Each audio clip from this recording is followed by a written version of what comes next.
You think you've got my number figured out? A motive born in drought and brevity.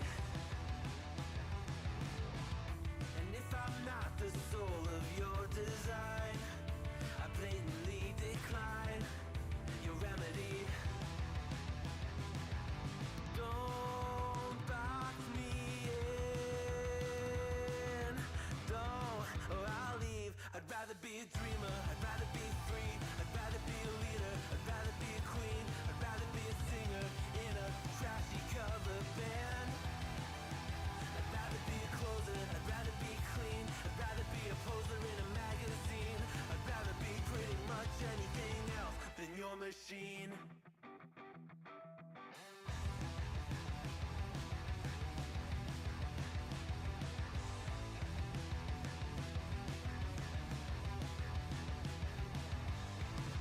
Wasn't always just a single shade, a palette full of gray in reverie.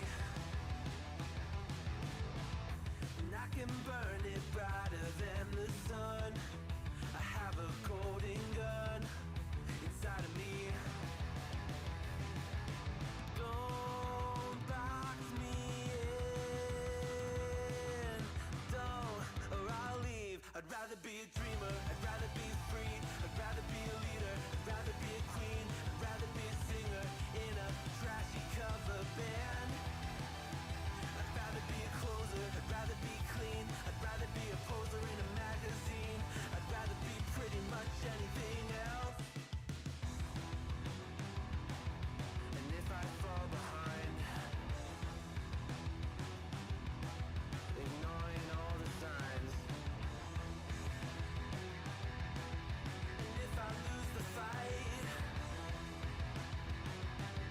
I still rage against the night.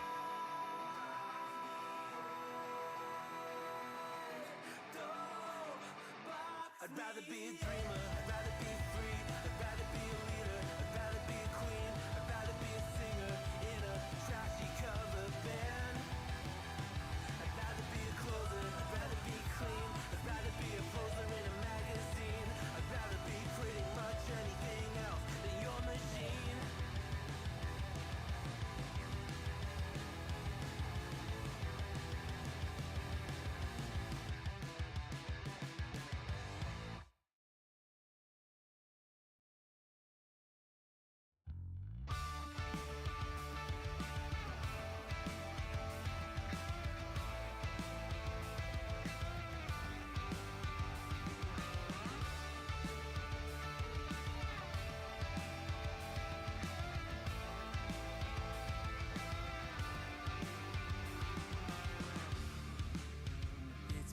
Simple, dear, I'll still be here when you're gone. You gather souvenirs, but I will never be your pawn, your pawn, your pawn.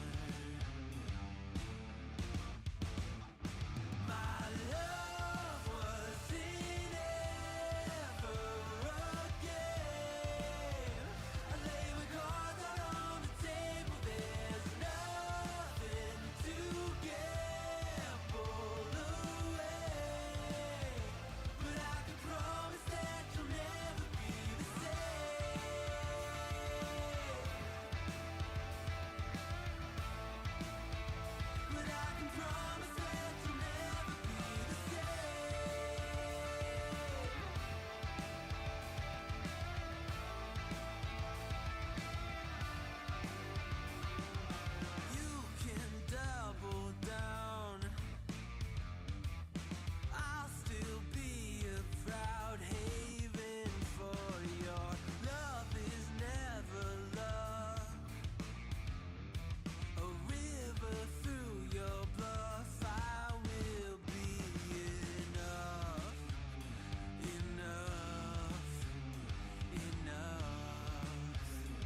Welcome, welcome, welcome to the Wednesday stream. I hope everyone's having an awesome Wednesday. Welcome, everybody. Quad Bennett, Michael Haster, Mouselander, Cralio, welcome.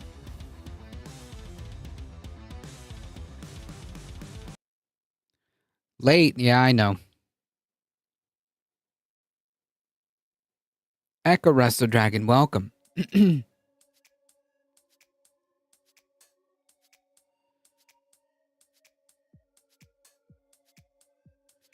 Earlier, we were having some internet outages. But it seems like we're okay, so we're just gonna go with it.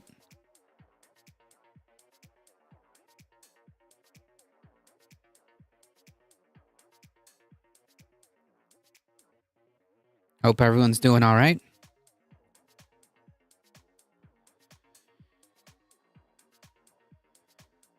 Folks, let's just get right into it.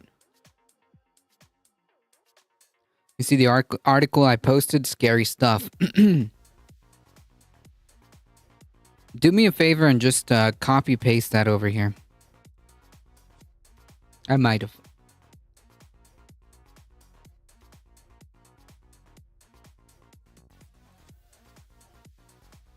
Folks, the usual disclosures. Thank you guys for being here. If you want to support the channel, don't forget there are many different ways you can do so. If you're on the YouTubes, keep liking the stream. Subscribe on the YouTube channel. Spread the word.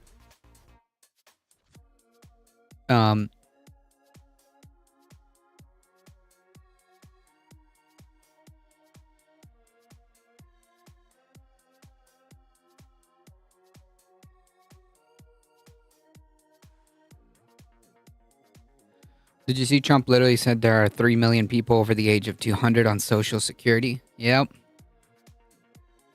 Yep. We'll touch on that in just a second.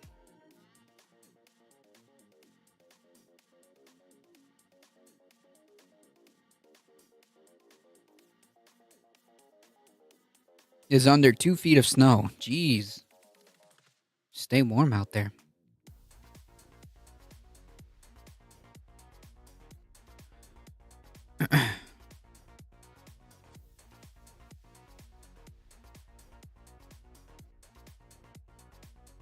Oh, I see. Yeah, this is pretty freaking scary, Echo Resto Dragon.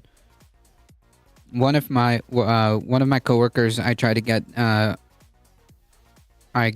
tell me that today, and I just had to bite my tongue.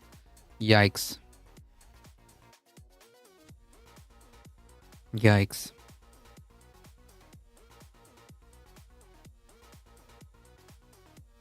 The usual disclosures, folks. Keep hitting the like button on the stream.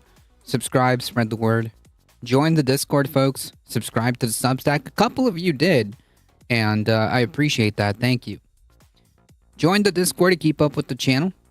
If you want to support directly, make sure you check out the merch store and hit !tip. Let's get started, folks. All right. Should probably do this right here. Our power-hungry, narcissistic, ketamine-addicted, unelected billionaire shadow president Elon Musk isn't satisfied with the amount of power that he has at the moment, and he wants more.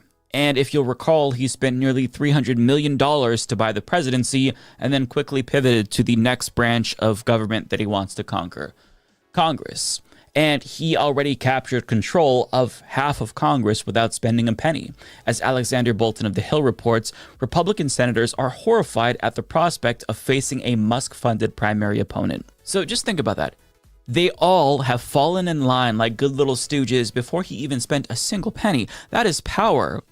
That is unreal. Yeah, I mean, like, because for all intents and purposes, right? Like, he has unlimited money, so he could devote all that to eliminating members of Congress that he doesn't like or don't agree with him or don't toe the line. Right, President Musk. I went to Dutch Bros today at Coffee Pow. Nice.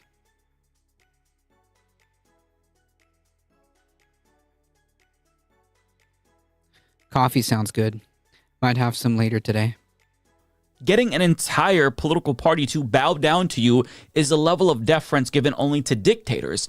And yet Elon Musk was able to do it like that with just the threat of funding primary opponents who don't go along with what he wants. Now, Richie Neal, the top Democrat on the House Ways and Means Committee, explained how insane it is for an entire party to just take marching orders from one billionaire in a speech on the House floor. Yeah, because like they can, right? Like that's how that works. If you have virtually unlimited money, then you can make good on your threat, right? You can make good on your threat of pouring as much money as needed to attempt to get you out of office.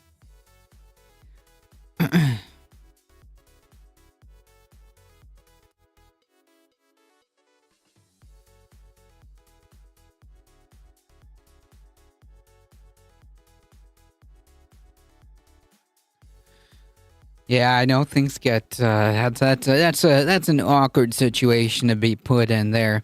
At the coffee place, the lady's cousin died on a plane. It died on the plane in Alaska, and my coworker was like, after saying how much it's been happening, the plane the plane crash. You have to try hard not to say because of Trump, who you voted for. Can you imagine what the next 2 years are going to be like if every time the Congress works its will and then there's a tweet or from an individual who has no official portfolio who threatens members on the Republican side with a primary and they succumb? Now, Elon Musk saw him make that comment, and he realized then that, oh, I can't just buy one political party. I have to buy both of them. So he also announced that he'd bankroll primary challengers to Democrats as well, with Richie Neal being his first target, writing on Twitter, "Oh, forgot to mention that I'm also going to be funding moderate candidates in heavily Democratic districts so that the country can get rid of those who don't represent them, like this jackass." So even the Democrats who disobey him aren't safe, apparently, and this might explain why so many Democrats like Jared Moskowitz and Ro Khanna are on the Friends of Doge list, because they're all terrified of this one man who could end their careers single-handedly. But just stop for a moment and think about the context here. He wants to fund a moderate Democrat to take down someone like Richie Neal, which implies that he actually thinks Richie Neal is some sort of a left-wing extremist, when he's not. I can assure you he's not. Quite the contrary. Richie Neal is a centrist Democrat at best. So somebody who is a moderate compared to Richie, I mean, at least from Elon Musk's perspective, it would have to be somebody who's a straight up fascist, right? And it's not like Richie Neal is opposed to billionaire supremacy in American politics, because he's beholden to his own set of billionaire donors. The problem is that Elon Musk wants him and every other politician to be loyal to him alone. Just him. So Elon Musk has the Republican Party by the balls, and he's now committed to remaking the Democratic Party also in his own fascistic image too. And it's not like Democrats in these primaries, if he were to theoretically fund them, would be principled enough to reject his money, because they already willingly took Republican money through various proxies in the last election, one of them being AIPAC. And this one foreign lobbying group kicked out 2 progressive members of Congress and replace them with 2 right-wing genocide-supporting Democrats. So GOP money in Democratic Party primaries is already a problem, and since Hakeem Jeffries didn't stop the infiltration of Republican money in Democratic primaries during the last election by, punishing these corrupt Democrats who take that money, I think it's reasonable to assume that he's not going to do shit about Elon Musk. Yeah, I mean, like, because he himself is corrupt too, right? I mean, like, what have we gotten out of Hakeem Jeffries, right? As we witness firsthand this fascist takeover. What have we really gotten out of Hakeem Jeffries? Something about God sitting on the throne. Give me a break. How about George Clooney forms a new party? If he actually does choose to bankroll even more Democrats. So if Elon Musk successfully ousts Democrats and replaces them with quote-unquote moderates, then over time, the effect will be a gradual shift to the right of the entire Democratic Party, when they should be moving in the opposite direction. But one man is threatening to basically shift the entire Overton window in this country to the far right.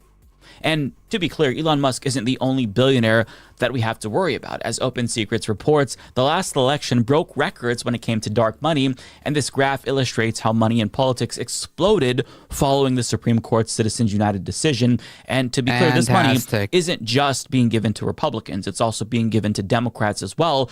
But, at least Democrats say that they want to get dark money out of politics, unlike Republicans, which I guess is good. But the problem is that that's completely insufficient in an age where billionaires are openly buying off politicians. The problem isn't dark money in politics. The problem is money in politics altogether. More transparency isn't going to fix shit. And I don't think any of us truly understand just how damaging Citizens United has been to American democracy. Sure, I think most of us expected billionaires to flood elections with money, but I don't think anybody could have imagined a single billionaire usurping all other billionaires. Citizens United has basically created this.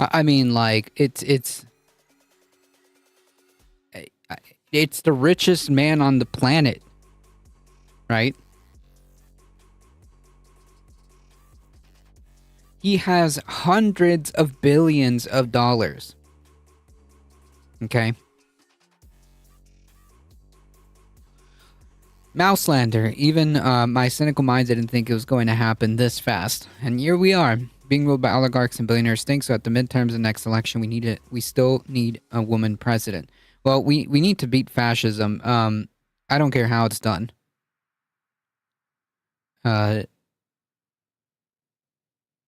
This needs to be stopped. I don't think that this is going to be a situation where electoral politics are going to be enough. That's not going to stop me from advocating for using that as a tool, especially given the midterms coming up. But I think that we have to understand that this is going to take collective action from everybody. Someone maybe will give him a submarine tour. Yeah, there you go. This competition among oligarchs. Or maybe he'll get a expedited Mars expedition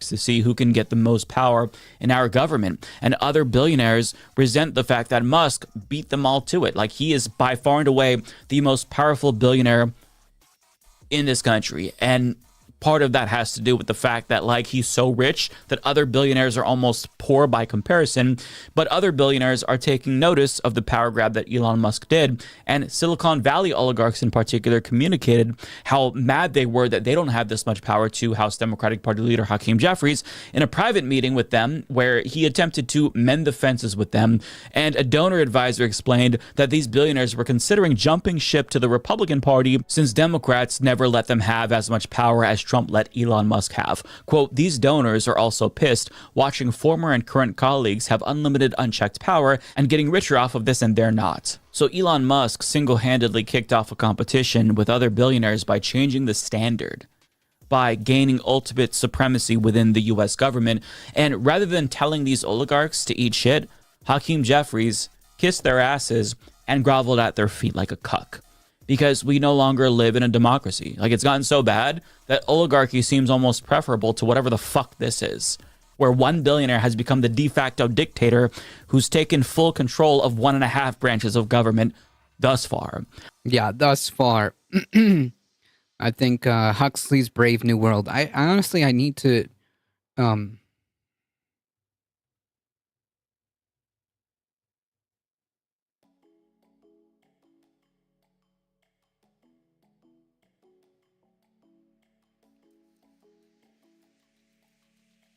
I need to read this.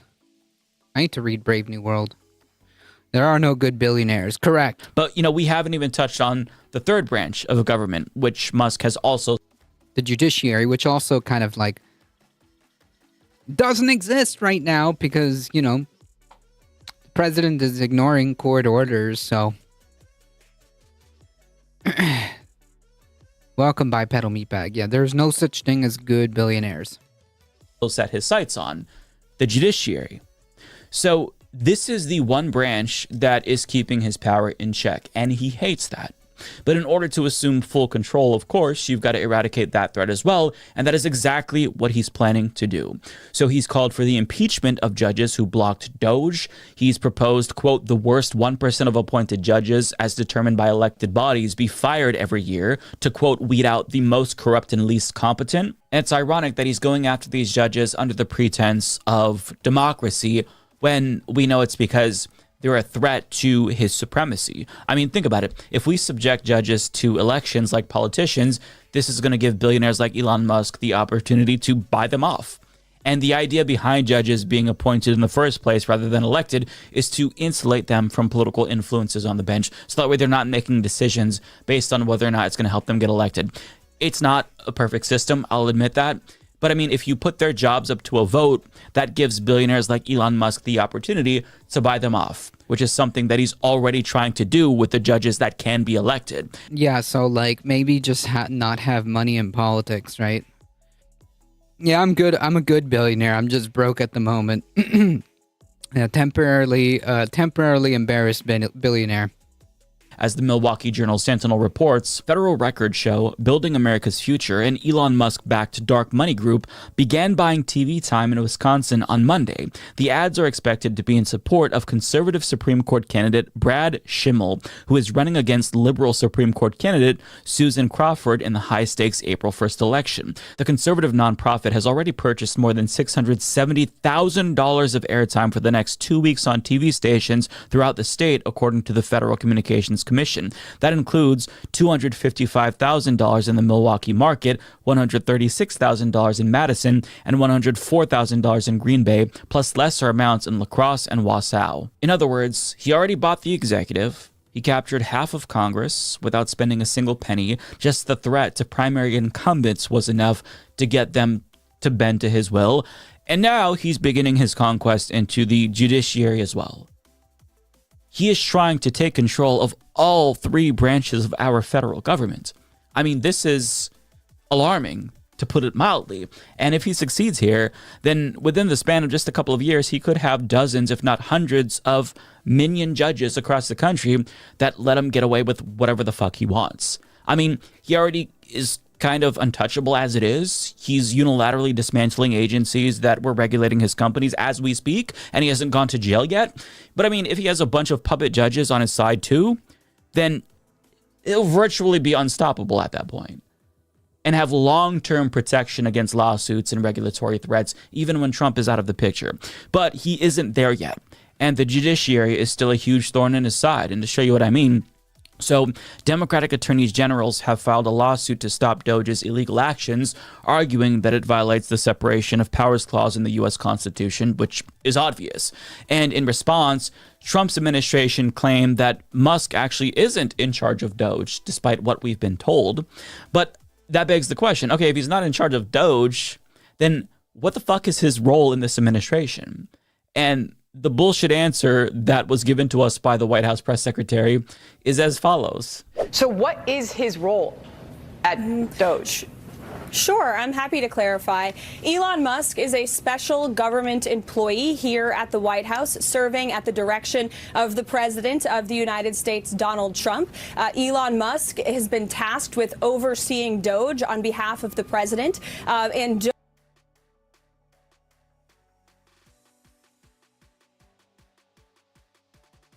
Wait.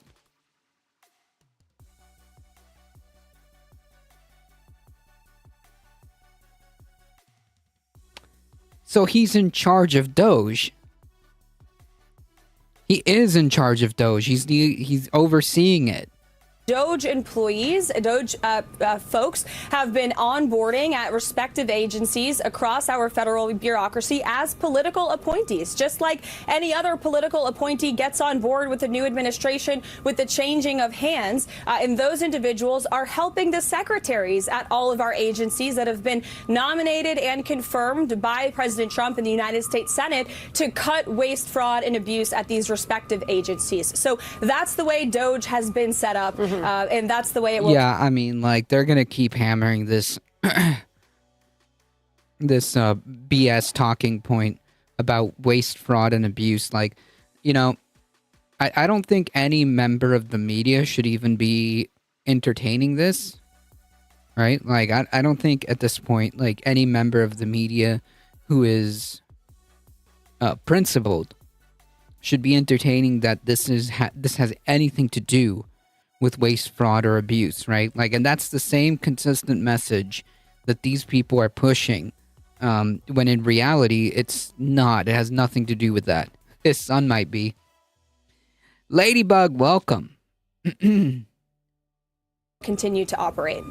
Okay, let me translate for those of you who don't speak politician. Elon Musk isn't technically in charge of Doge because we want to shield him from legal culpability for all of the illegal shit that he's doing. See, if somebody ends up going to jail over all of this, then we're going to make sure that it's some low-level stooge. Big balls, maybe. Not the man himself, Elon Musk. That is what this is about. Because the actions of this rogue entity that we were told was in charge of, is incredibly illegal and unconstitutional. They are breaking so many laws, and they know it, which is why... Exactly. Like, I mean, like, it's just absurd. Principles in this economy?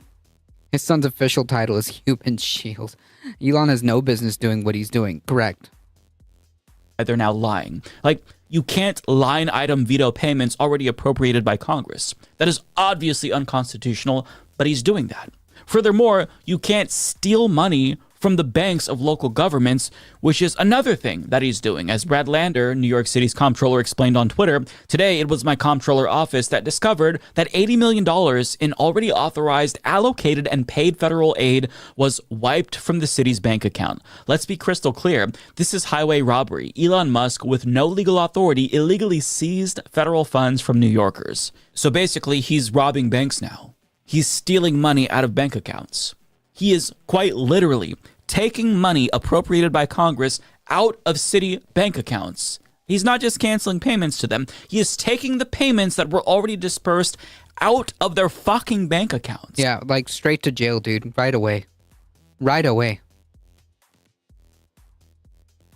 Right to jail.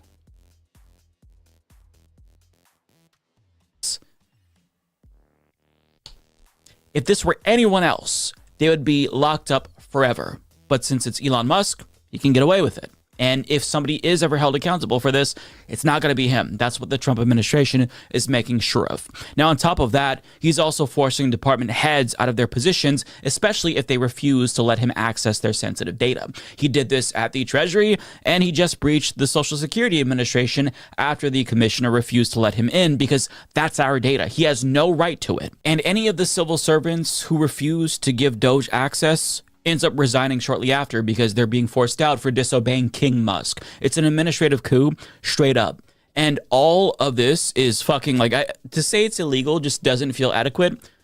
They're breaking so many laws. Yeah, exactly. Like, it's completely unconstitutional. It's completely illegal. Like, we can point to the reasons why this is illegal, and yet nothing is being done about it, right? Like, if you were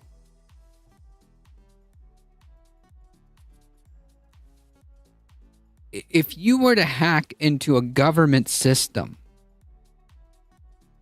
and touch a penny out of that account, what would happen to you? What would happen to you? You would go to jail, like, right away. Yeah, but he's going after fraud.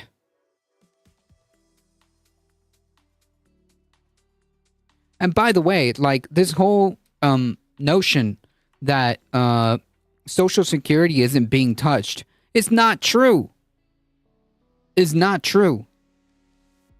And grand larceny, wire fraud, bank fraud, like, I mean, this guy should be locked up.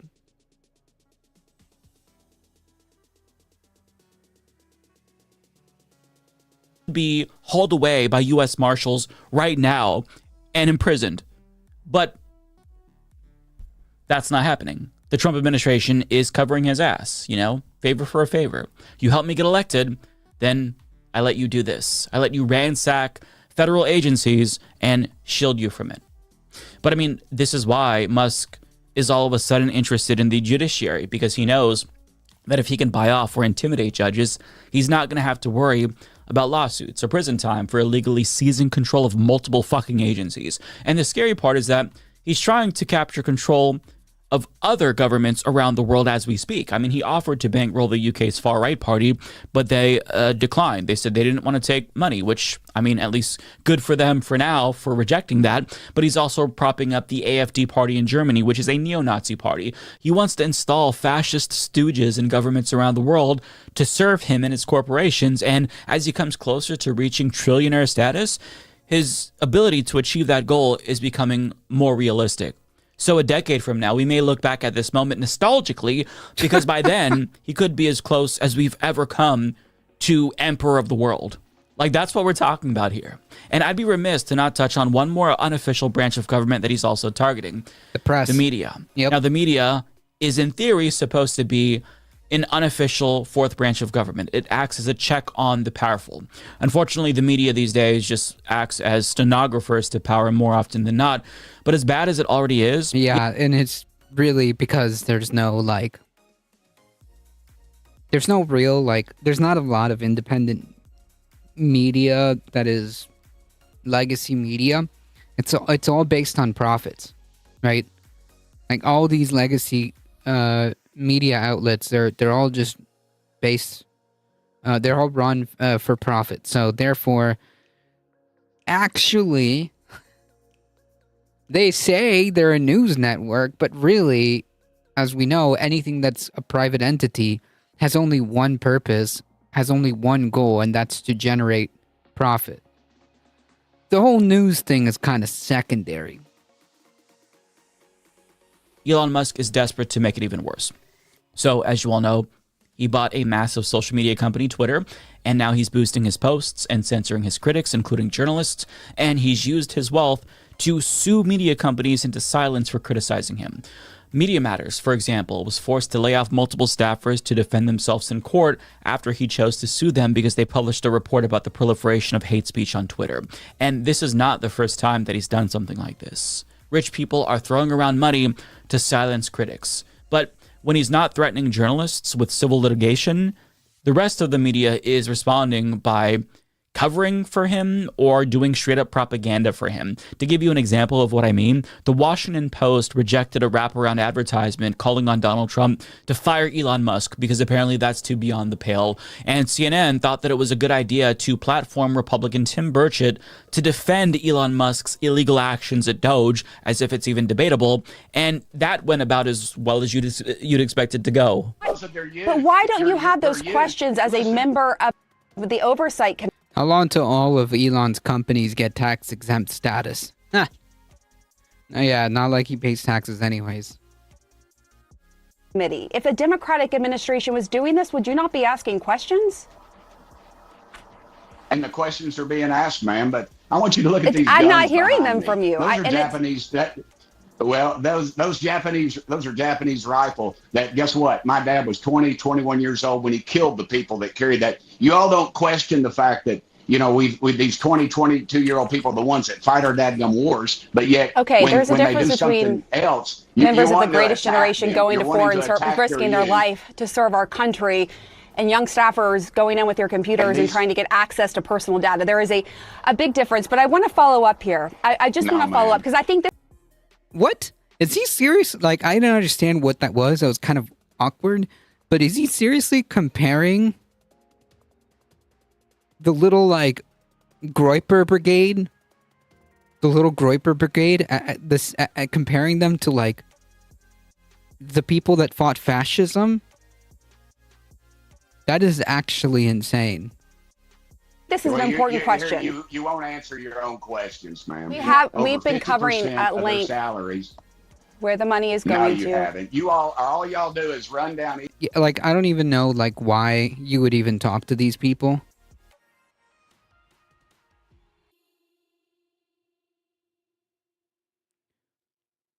Does he know the communists killed the Nazis?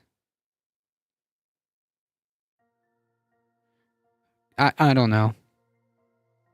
I don't even know, like, why you would even engage with these people, because, like, there's really no point. It's actually like a disservice at this point.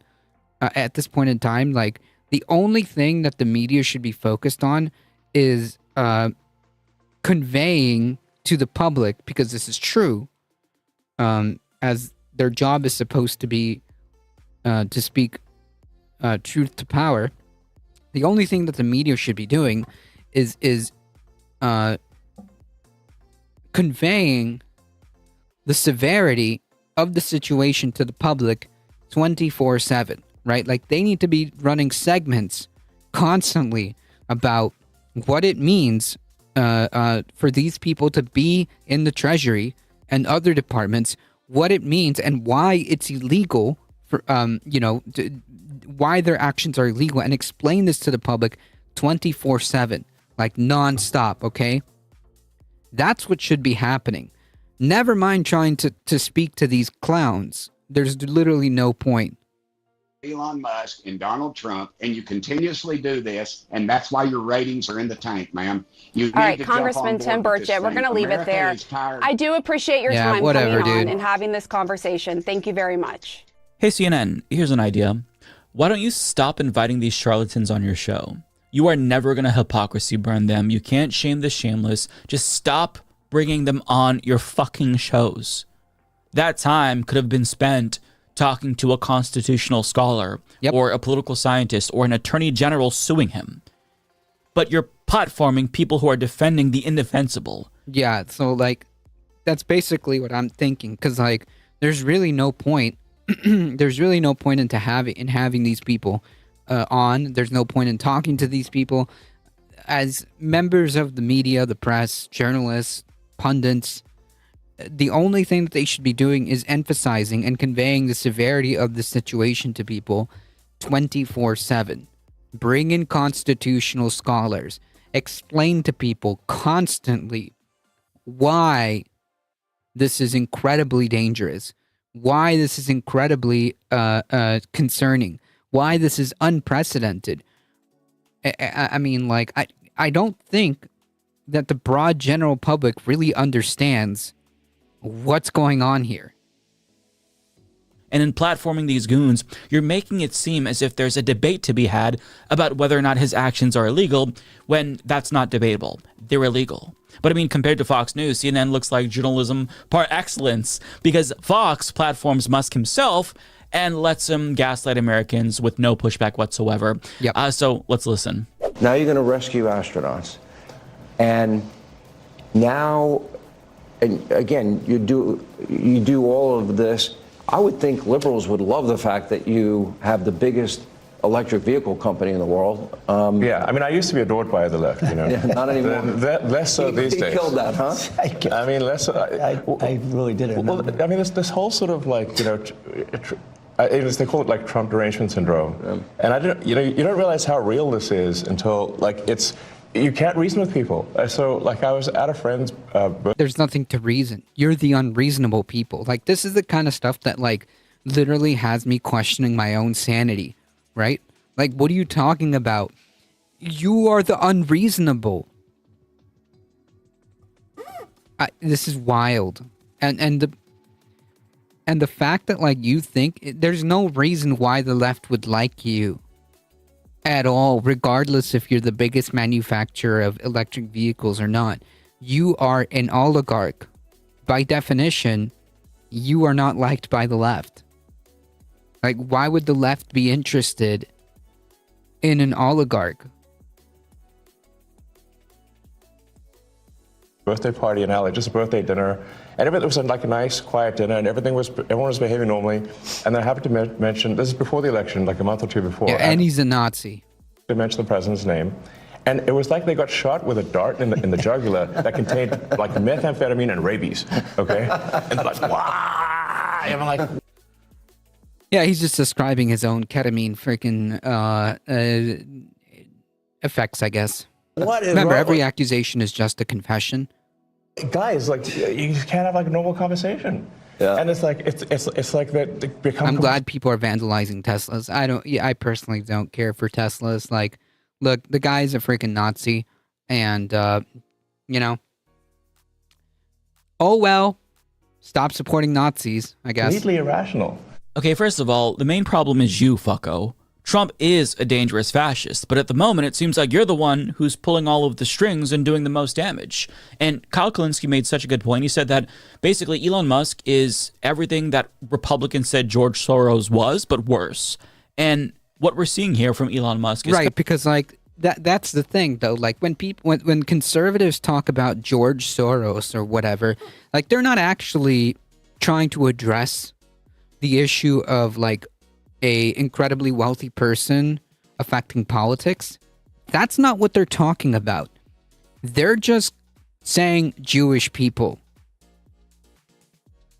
That's it. Like this, when conservatives and right-wing people talk about George Soros, they aren't talking about like, oh, you know, the billionaire class is infiltrating politics and whatever.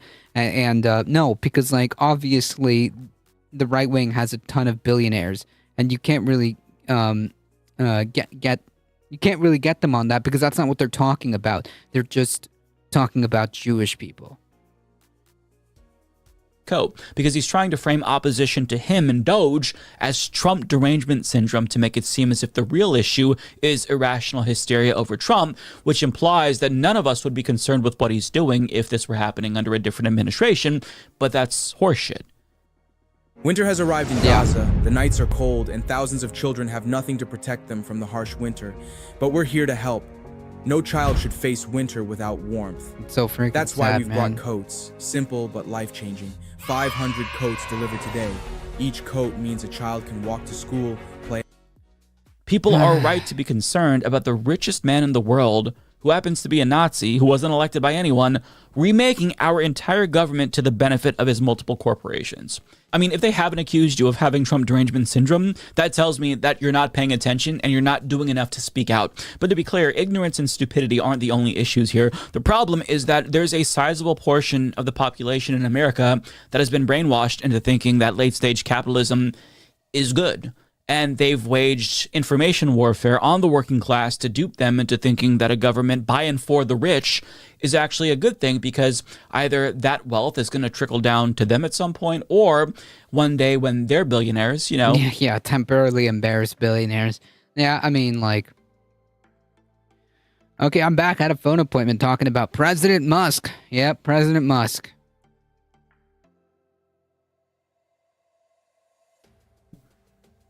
They'd get to keep all of their hard-earned money. And all of this talk of information warfare and brainwashing, like, I don't want you to think that I'm being conspiratorial, because a prominent Fox News host admitted it when talking about how hysterical the anti-Musk people are being. Dana, we are waging a 21st century information warfare campaign against the left, and they are using tactics from the 1990s. They are holding tiny press conferences, tiny little rallies. They're screaming into the ether on MSNBC. This is what you call top-down command and control. You get your talking points from a newspaper, and you put it on the broadcast network, and then it disappears. What you're seeing on the right is asymmetrical. It's like grassroots guerrilla warfare. Yeah, I mean, like, Jesse Waters actually kind of... he actually accurately explains... how the alt-right pipeline works, actually. I thought I clicked the wrong link. Nope. Welcome, Soul Life. Hey, Twitch, you suck. How big is today's pile of horse shit? Yes. Yes. Someone says something on social media, Musk retweets it, Rogan podcasts it, Fox broadcasts it, and by the time it reaches everybody, millions of people have seen it. It's free money. Look, if I'm being honest, I can't say I disagree. They have won. But think about it. Income and wealth inequality... Yeah, Jesse, stop lying for a minute. Exactly, because they don't feel... They don't feel like they have to, right? Like, why? Who's going to stop them? Right? Like, they can literally be so brazen that they can literally explain to you what's happening, and these rubes won't question it at all. Like, he accurately explained how the alt-right pipeline works. Is he implying that Rogan is on the left? No, he's explaining how the propaganda machine works for them. He's explaining, like, look, this is how we do things, right? Like, you know, there's some sort of like rumblings on social media that get boosted by Elon Musk, and that kind of gets talked about on podcasts like Joe Rogan, and then that gets broadcasted on Fox, and then by then, like, millions of people have watched it. So like he's explaining how this right-wing pipeline works. Perp Sage, thank you for the follow. Welcome, welcome.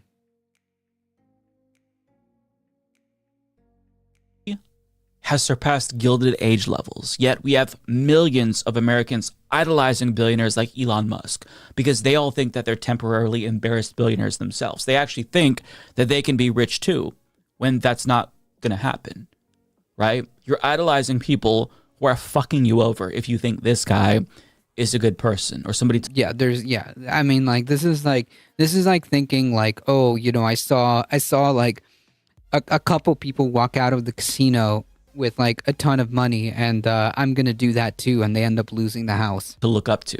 He is buying politicians to keep you down in perpetuity. People think that 100 millionaires like Joe Rogan, who platforms 100 billionaires, is looking out for the little guy. I mean, this is how mental we've become as a society. The right-wing ecosystem that Waters is referring to has completely flipped truth on its head, and they have been victorious. They won. And the left can't even compete. But it's not because we're less persuasive or interesting. It's because we simply lack the capital needed to compete, because we're a threat to capital. Ask yourself, why do right-wing billionaires invest so heavily in outlets like PragerU and the Daily Wire? Yep. Think about it. Is it because they love the sound of Ben Shapiro's mellifluous voice? Of course not. It's because Ben Shapiro is spreading propaganda in service of the billionaire class, so his audience never questions the status quo. Correct. And if you give Ben Shapiro tens of millions of dollars, that makes him very rich. And as a billionaire, like, that's chump change, right? I have my pitchfork and matches. Anyone got gasoline? To think that's... Oh, the gasoline is all over the place, my friend. So long as the threat of woke or DEI is eliminated, then everything is copacetic until, of course, they make up a new boogeyman. But compare that to leftists who say things like billionaires shouldn't exist and we should abolish capitalism. Do you think that that's going to attract investors? I mean, there's a very specific reason why so many leftists and liberals become right-wingers, but virtually no Republicans become left-wingers. Talking about media, of course. It's because money. The left is automatically going to be at a disadvantage in a late-stage capitalist system because we pose a threat to the status quo. With that being said, Americans are starting to wake up slowly but surely, but I mean, it might be too late. I don't want to be like overly cynical, but it just might be too late. Now, I'm glad that Americans are realizing that there is a class war being waged on them, but their collective realization of that is why billionaires like Elon Musk are trying to obtain more power as quick as possible so that way they can crush the peasants before they're even able to break out the pitchforks. But at the end of the day, the threat... Yeah, just to be clear, I'd like to remind everyone that there's more pitchforks than peasants in this country. Moanab, hey, welcome. I see the YouTube crew has arrived. Look at that. Soul Life, Mouselander, Moanab. Welcome, everybody. The threat that billionaires pose cannot be overstated. The world's richest man is trying to conquer our entire government and governments around the world in plain sight. And he is bound to obtain a level of power that is incomprehensible, more than he already has. This is truly an existential threat, and if we don't stop him, this man is on track to be fucking king of the world, where no government is going to be powerful enough to rein him in. And I honestly don't think this is something that can be stopped simply by voting, if I'm being honest. Make of that what you will. Yep. Woke mob. So, yeah, again, just to be clear, there are more pitchforks than peasants in this country.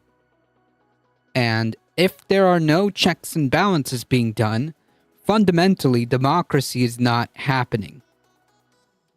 Plain and simple. If there's no checks and balances that are keeping in place, and that are keeping in place the executive branch, that are allowing one person to have this much power, then there's only certain. We're only going to be left with very few paths to deal with this. Yeah, YouTube chat won't let you say it. Yeah, YouTube and social media is very picky about language, but I'm pretty sure most of you can pick up what I'm throwing down. The point, and it's true. It's true. It's just a matter of like what's it going to take for us to collectively wake up and realize what's happening here. Because let me tell you, like the broad public, in my opinion, is not, dare I say, woke enough. The broad public is not really like understanding the severity of this issue. Otherwise, like the pitchforks would have broken out like weeks ago. To be frank.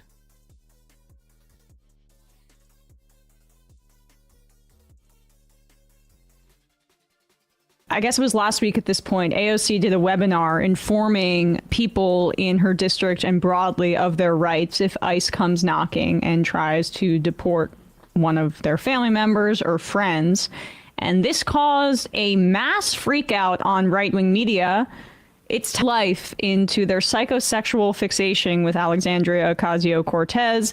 And who better to do it than this, I don't know, this Harkonnen over Obama here. appointee? Yeah, the least articulate thumb in the world, who just basically decided that he wasn't going to leave Midtown Manhattan yesterday, and he went on Newsmax and like 6 different, I'm barely exaggerating, I think it was 4 different Fox News shows to talk about AOC. So here is Homan earlier in the day on with Bill Hemmer, who almost seems exasperated with him. Oh yeah, it's Heinrich Himmler. All right. He's the border czar, Homan. Not sure what authority he really has, except to just be a fascist in public for Donald Trump. Look who it is. This is Ju Yuen, a public security officer. She's among the best in criminal investigations, assuming no surprises. Not playing that Heard game. you talking about AOC over the weekend? Do you believe she is breaking Lyson Al-Gaib. the law?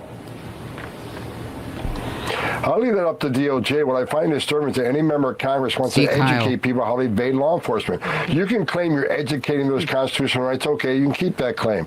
But what she in fact is doing is telling people don't open your door, hide in your home, don't talk to ICE. We're talking about people who are in the country legally. Yeah, let me stop you right there. So, no. Go fuck yourself. A person doesn't stop having rights regardless of status. Like the Constitution doesn't say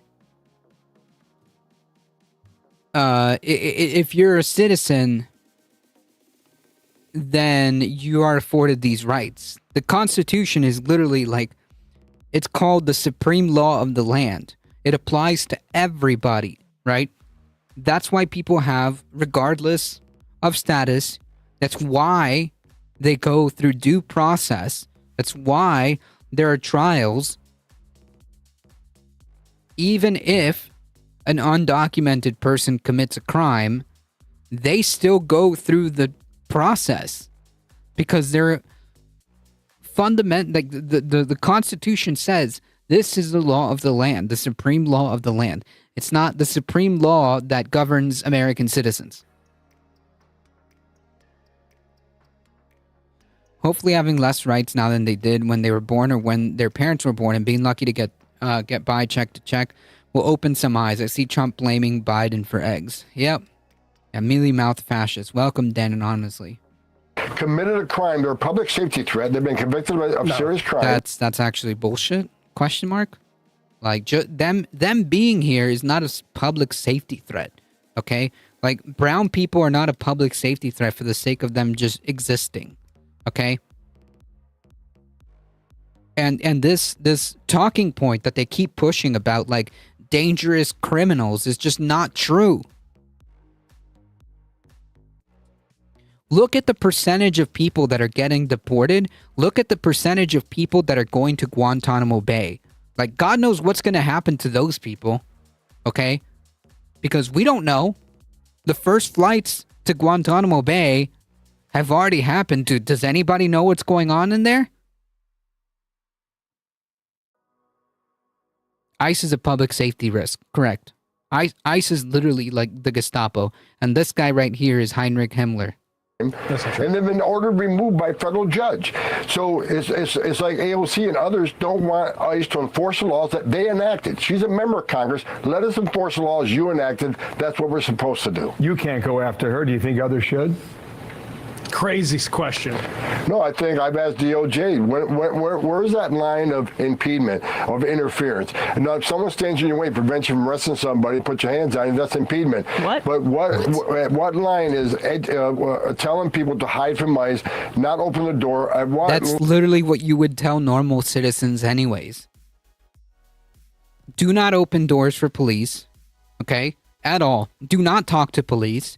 Do not talk to ICE. Do not open for doors for ICE unless they present, and you need to be very, very, very vigilant. You need to, if they present an actual warrant, you need to check, make sure that the address, that the documentation is actually a warrant, okay? Not a request for a warrant.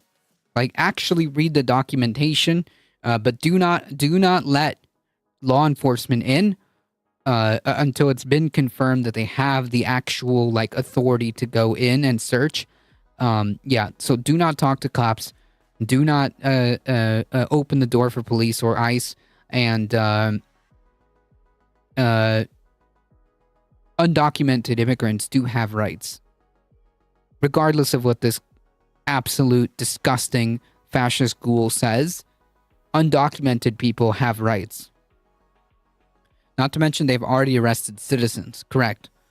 I wouldn't be surprised if Trump muzzled the CDC strictly so he can't be blamed for bird flu egg prices. It's pathological.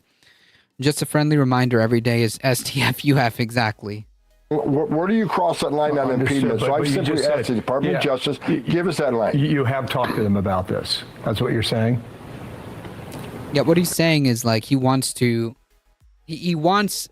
the education, right? The education of people knowing their rights as impediment, right? Obstruction. Being white passing doesn't make you safe from police or ICE now. Yep.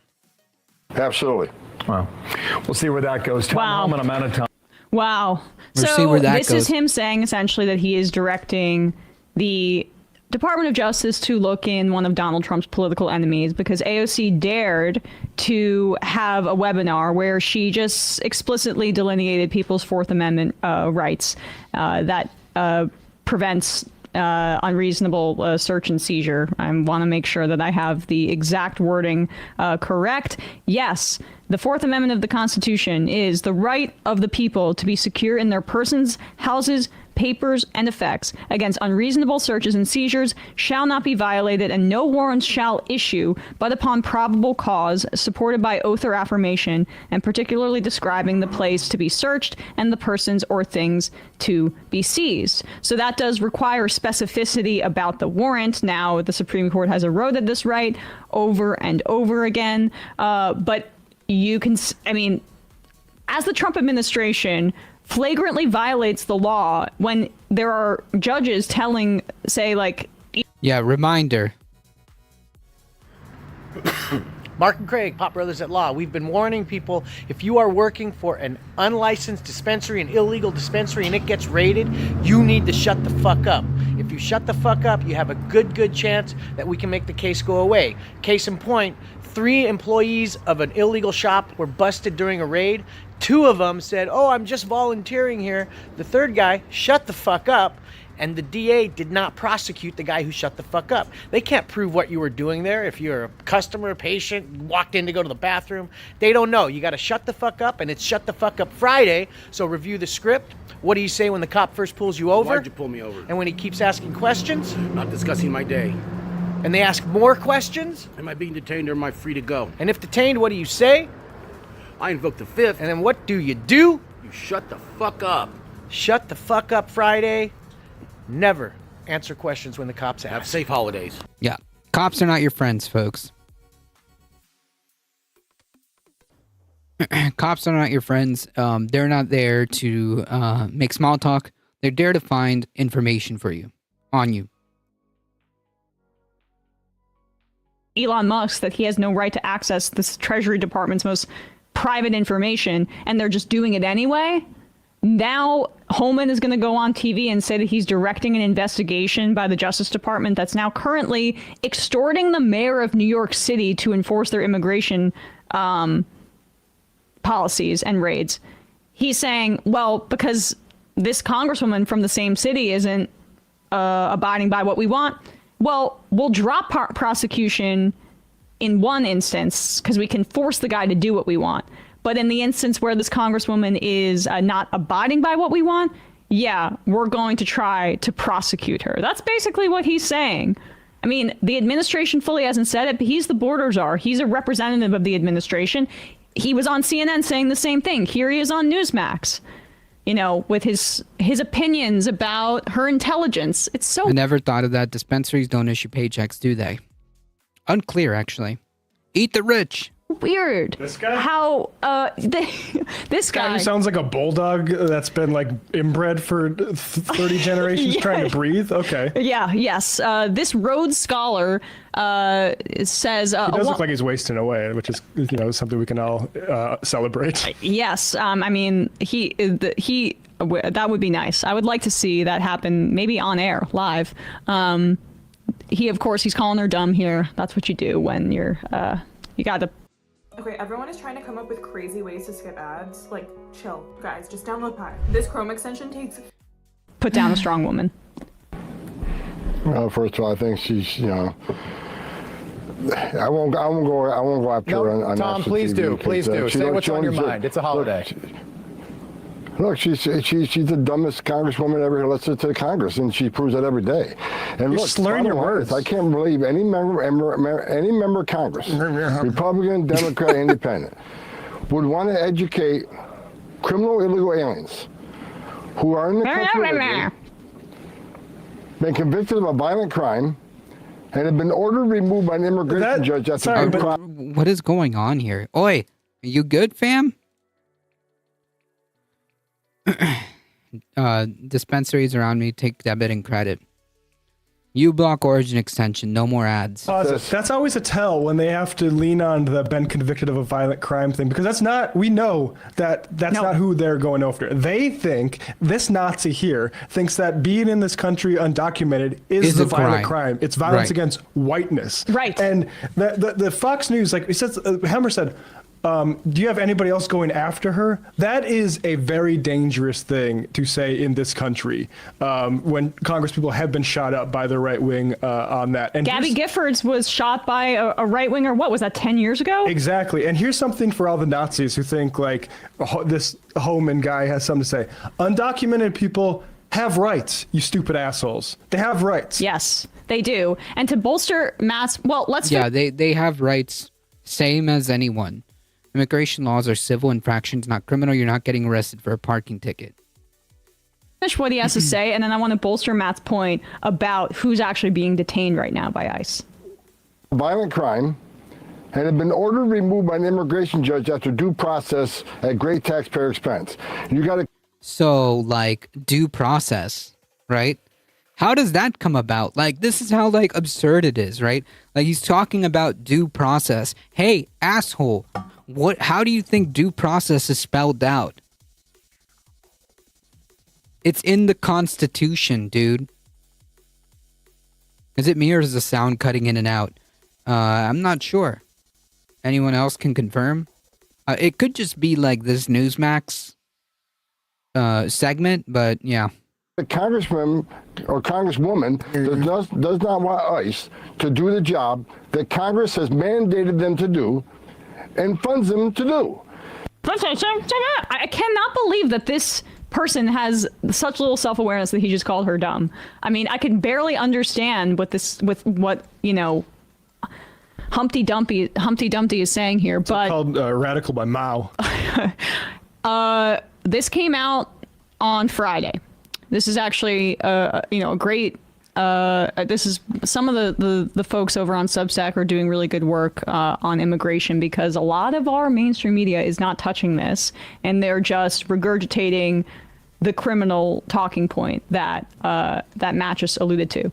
So ICE's, according to Austin Coker on Substack, ICE's latest detention data shows growth of immigrants targeted with no criminal histories, exactly as predicted. Who could have saw that coming? Immigration and Customs Enforcement, ICE, released new detention data today that objectively confirms widespread reports that ICE's enforcement surge has largely targeted immigrants without criminal convictions or criminal charges, contrary to the Trump administration's baseless public assertions. The data is clear on this point, and then Coker explains. ICE's detention data reflects the total detained population on a single day. It does not reflect the total number of people detained and released, blah, blah, blah. So they're just giving some background about the data. But you can see in this chart here the number of people detained by ICE, and you can see that escalation. As of February 9th, ICE's total detained population reached 41,169. ICE has been raiding elementary schools. I'm not surprised. I'm not surprised. Like, this is literally like the Gestapo organization. His total detained population is now higher than at any point in the Biden administration. And for the first time since the pandemic, those numbers have crossed 40,000. It's interesting that CBP's numbers haven't gone up. It seems like ICE is more responsive to the incoming fascists than CBP. Yes. This growth is due entirely to the people detained by ICE rather than by Customs and Border Patrol protection. So you can see, like, the border CBP would be at the border. This is basically about the raids. Right. The number of people booked in by CBP declined by 2,400. Yeah, show me the elementary school age felons. Yeah, I mean, like, this disgusting fascist freak was talking about how, like, gang members like to hide in schools because they're, like, operating as early as, like, 17 or something like that. Like, what a freaking just disgusting freak. Ms. Jeezmees, thank you for the follow. I appreciate it. Welcome. Because, the second graders are dealing fentanyl. True. 191, while the number booked in by ICE increased 4,422. It was the largest single bi-weekly increase in people detained by ICE since at early 2021, again in the pandemic. So that clearly indicates to you that despite them talking about their fears at the border, the number of detentions is declining there because they are reallocating their resources to raids of folks and terrorizing people. And then here it is with the criminal history. This is the chart that they tabulated. Immigrants with criminal convictions made up the largest group of people in detention at the start of the Trump administration, in no small part due to the laws around how ICE is required to detain, as well as the priorities of the Biden administration. That was a continuation of the Trump, the 21 Jump of the Street. Obama policy, which was deportations targeted towards people with criminal histories. That's what the Trump administration is claiming they're doing, but they're lying. The number of those individuals did go up from about 9,300 to about 10,500. The total number of people detained with pending criminal charges also increased. But the largest Correct. Fascism relies on terrorism tactics. Yep, especially against the common enemy, right? Especially against the other that you're supposed to be hating. Growth in people detained came from immigrants with no other criminal histories. This group increased by almost 2,000 in about 2 weeks. This group also grew proportionally from 6% to 14% of people all detained. And then I just want to get to the chart below, the bar graph. Here it is. Relative growth of detained immigrants by criminal history. Other immigration violators, 3.2 times growth of the others in the Trump administration. And the convicted criminal thing can only grow so much because that's already been a point of emphasis for over a decade by all administrations. By both Biden and Obama. and of course Trump. So you can see that the growth of the people who don't have either convictions or What do you think about Trump saying about Zelensky? Trump is an idiot. Fuck Trump. Criminal charges is multiple times more than that of those with records or with convictions. So there you have it, folks. And so if somebody said, for instance, that his main complaint, sorry to get into this, but there's commentators that I think should issue corrections on some of their statements. Cenk Uygur, January 27, said the Colombian president started the fight on accepting undocumented immigrants back into his country. His main complaint was that they were coming on a military plane, and that's inhumane treatment. Good news, you can treat them as humanely as you like when you have them back. Did Trump threatening sanctions work? Put that up. I want to read this. Yeah, I'll put this in. I'll put it in Slack right here. I hadn't seen this. So this is the last time I respond to this, which is, I think, a heinous tweet, frankly, disgusting at the time. Did Trump threatening sanctions work to resolve this? Yes, that's a fact. Was there much substance to the original complaint? To be honest, no. I think the real substantive fight is over who to deport. If they're convicted felons, their comfort on the plane is not my top concern. Now, everyone that had been following this knew that, not to grant the premise, that if they're convicted felons, their comfort on the plane is not my top concern. It is insanely discrediting that he even thought to tweet that out, because everyone knows that the rise is going to be in people who aren't. And now we have people like in Costa Rica and all these countries taking people like, say, one story I think we saw in the news back today of a woman who was seen through a window being held at a hotel, and she held up a sign that says Afghanistan, and then she held up her hands to say to make a plane symbol, and then mimicked her head getting cut off, saying that if I get sent back to Afghanistan, I will be killed. That is happening all over because of this, and these people are not criminals. Yeah, and I mean, I guess I hadn't seen this particular tweet. It's hard. Yeah, Cenk is so freaking disgusting, man. Like, looks like he'll be a good friend for Putin. Yep, not interested in the rhetoric of a leader trying to be as inflammatory as possible. Hard to see anything on Twitter these days, but so the Colombian president basically had at this time rejected the usage of military planes that the Trump administration was trying to use to deport undocumented people back to Colombia because of the extreme history of U.S. military intervention in Latin America and what that would mean, and the fact that he didn't like that they were being treated as criminals when they were essentially just trying to come to the United States to make a better life for themselves. And the Trump administration, didn't they basically capitulate on that? I forget exactly the details. They eventually forced them to take the planes because they were much more powerful than Colombia is. But with that too is it's sort of they interpreted that as if it was a victory when really they just kind of did what Petro asked them to do, which is officialize it by have the migrants on the military planes, right? And said it was just a victory because they threatened Petro with tariffs. Therefore, he said, okay, do it on the military planes, even though that's what usually how they would get those migrants there in the first place, which is on military planes as opposed to a chartered flight or something like that. Right. And the second part that Matt read here about the top concern being people's comfort. Why is the top concern them not having comfort? I mean, this is the odd thing, it's pandering. Well, no, I mean, actually, I used to be, again, when I got hired there, I was a huge fan of their show for a while. And I remember back in the day, they did a segment about Anders Breivik, the killer in Norwegian Norway. mass shooter? Or stabber, right? Or he was a... No, Breivik set off a bomb in Oslo, I think, right? Or maybe it was Sorry, I'm getting I can't remember, but he was a mass killer, horrific human being. That went up and shot like a young labor sort of camp after he set up a bomb in one of the major cities. It was a bombing and a shooting. And, right. And I remember he was... they showed basically the conditions of the jail that he is in, where he will be in for the rest of his life, but the court system there, you just have to renew it over and over again. So there's no life sentence, but he will be there for the rest of his life.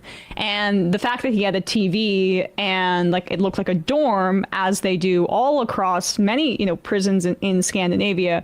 I remember Cenk was very unhappy with that. So I don't necessarily know if this is pandering. I do think it's just a difference in ideology where I do not believe that carceral punishment is an effective way to make us safer for the most part. If there are dangerous criminals like Breivik, as long as they are kept away from the rest of society so they don't commit mass atrocities, I do not believe that they should be held in inhumane conditions. We know that solitary confinement is regularly used against prisoners like, say, Chelsea Manning or other people who may, God forbid, read a magazine, which literally really drives people insane and has no positive effect on society. That's what our prison system is like. It's a system of abuse as opposed to one that is oriented towards rehabilitation. So my point here is that I don't actually think it's pandering. I do think it's a difference in ideology where one, he's pandering by granting the premise that these are criminals, which we just showed the data that they're obviously not. Yeah, like, I mean, Ukrainian terrorists will agree to peace? Get out of here. But it's a difference in between, a more right-wing reactionary viewpoint, which is what that show is now, and one that's based in humanism and about creating structures that aren't about inflicting pain really on anybody, but about keeping us all safe. Yeah, because Emma, quick questions. Do you know where MS-13 came from? It is a gang from... U.S. prison system. Oh. Do you know yeah. where Tren de Aragua came from? U.S. prison system? Venezuelan prison system. Oh. It turns out that just caging people in mass doesn't actually solve the problems that some of the same people like to think are the most important and urgently addressed. It turns out that prison might actually be a networking opportunity for criminals.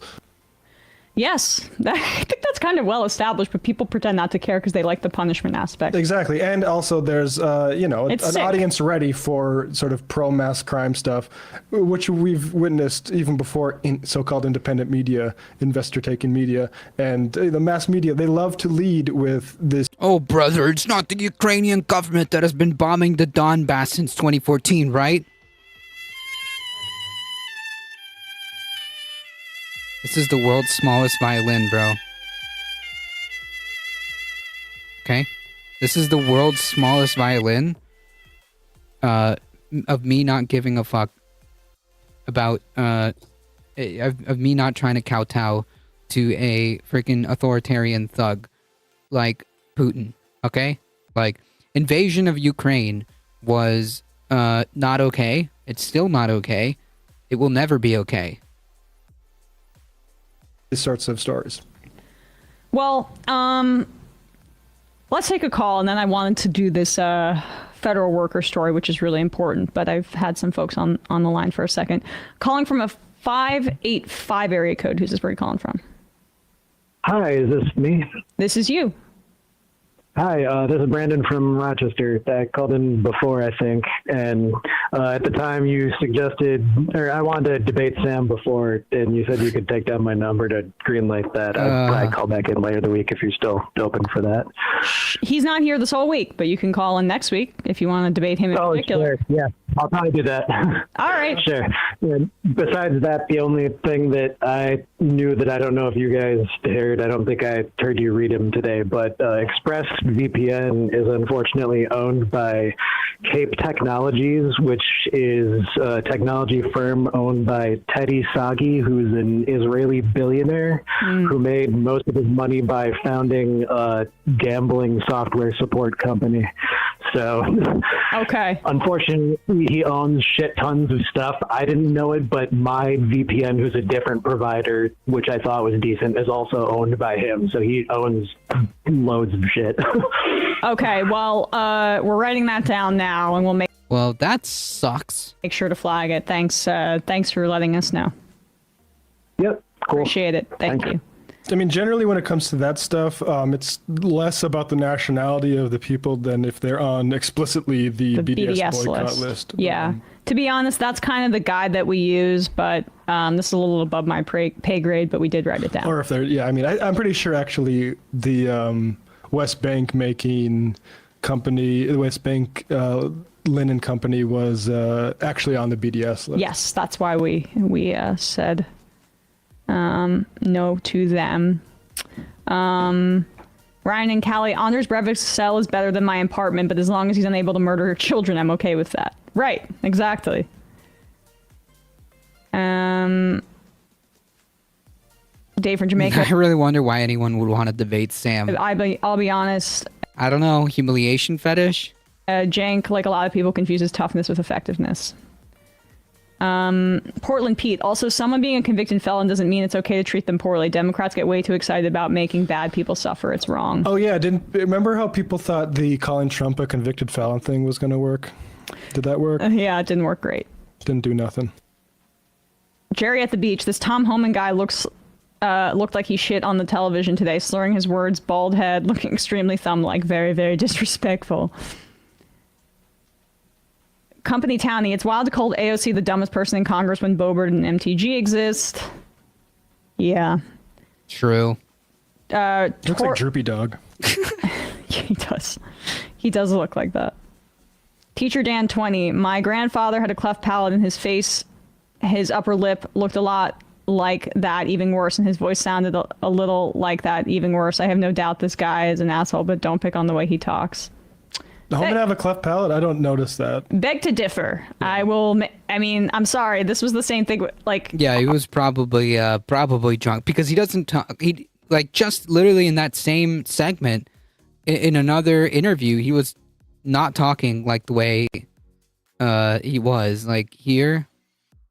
Let us enforce the laws you enacted. That's what we're supposed to do. You can't go after her. Do you think others should? Crazy question. No, I think I've asked DOJ. Where is that line of impediment, of interference? Versus. Tom, please do. Say what's on your mind. It's a holiday.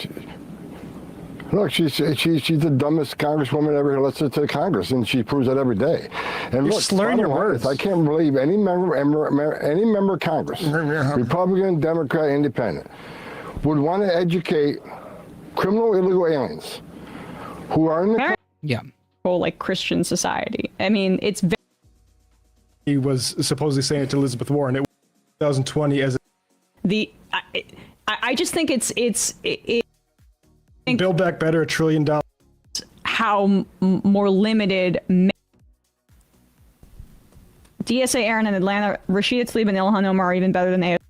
20. My grandfather had a cleft palate in his face. His upper lip looked a lot like that, even worse. Yeah, it sounds drunk. Yeah, I mean, you could see the difference. His voice sounded a little like that, even worse. I have no doubt this guy is an asshole, but don't pick on the way he talks. The Homan have a cleft palate? I don't notice that. Beg to differ. I'm sorry. This was the same thing. RFK, I understand. Junior, I know he has an affliction, but Hey, ADT and chat. Good to see you. Welcome. You cross a certain level of being a bad person, I'm going to make fun of you about everything. Yeah. Sorry. Obvious books. Obama was the first to appoint Tom Homan and even awarded him a citation. I remember. Yeah. Al Sonic from Pittsburgh. I want to warn that Zuckerberg may run for president. He explored this in 2017. He went to a farm in Iowa. He's obsessed with the Roman Emperor Augustus. Is that why he had that haircut? Jesus. Before? He's truly scary. A friend of his has stated he wants to be an emperor of the world. I guarantee he gets divorced and runs as a Republican.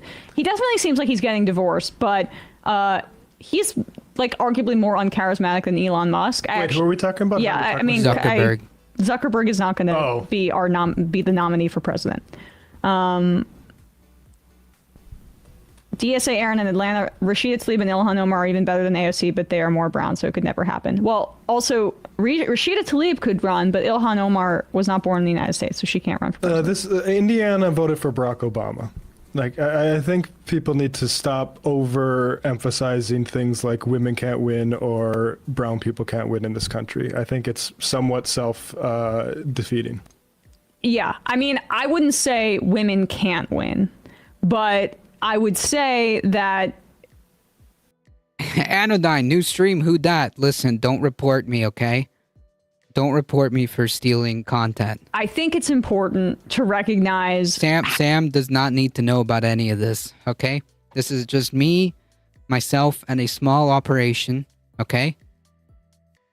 how Nothing to see here. more limited many women in a traditional political context may feel expressing themselves, and how there may be reflexive reactions to them that are still deeply ingrained. I mean, as Sam says, when he was a kid, his mom couldn't get a credit card. And Look, Sam's been on vacation, okay?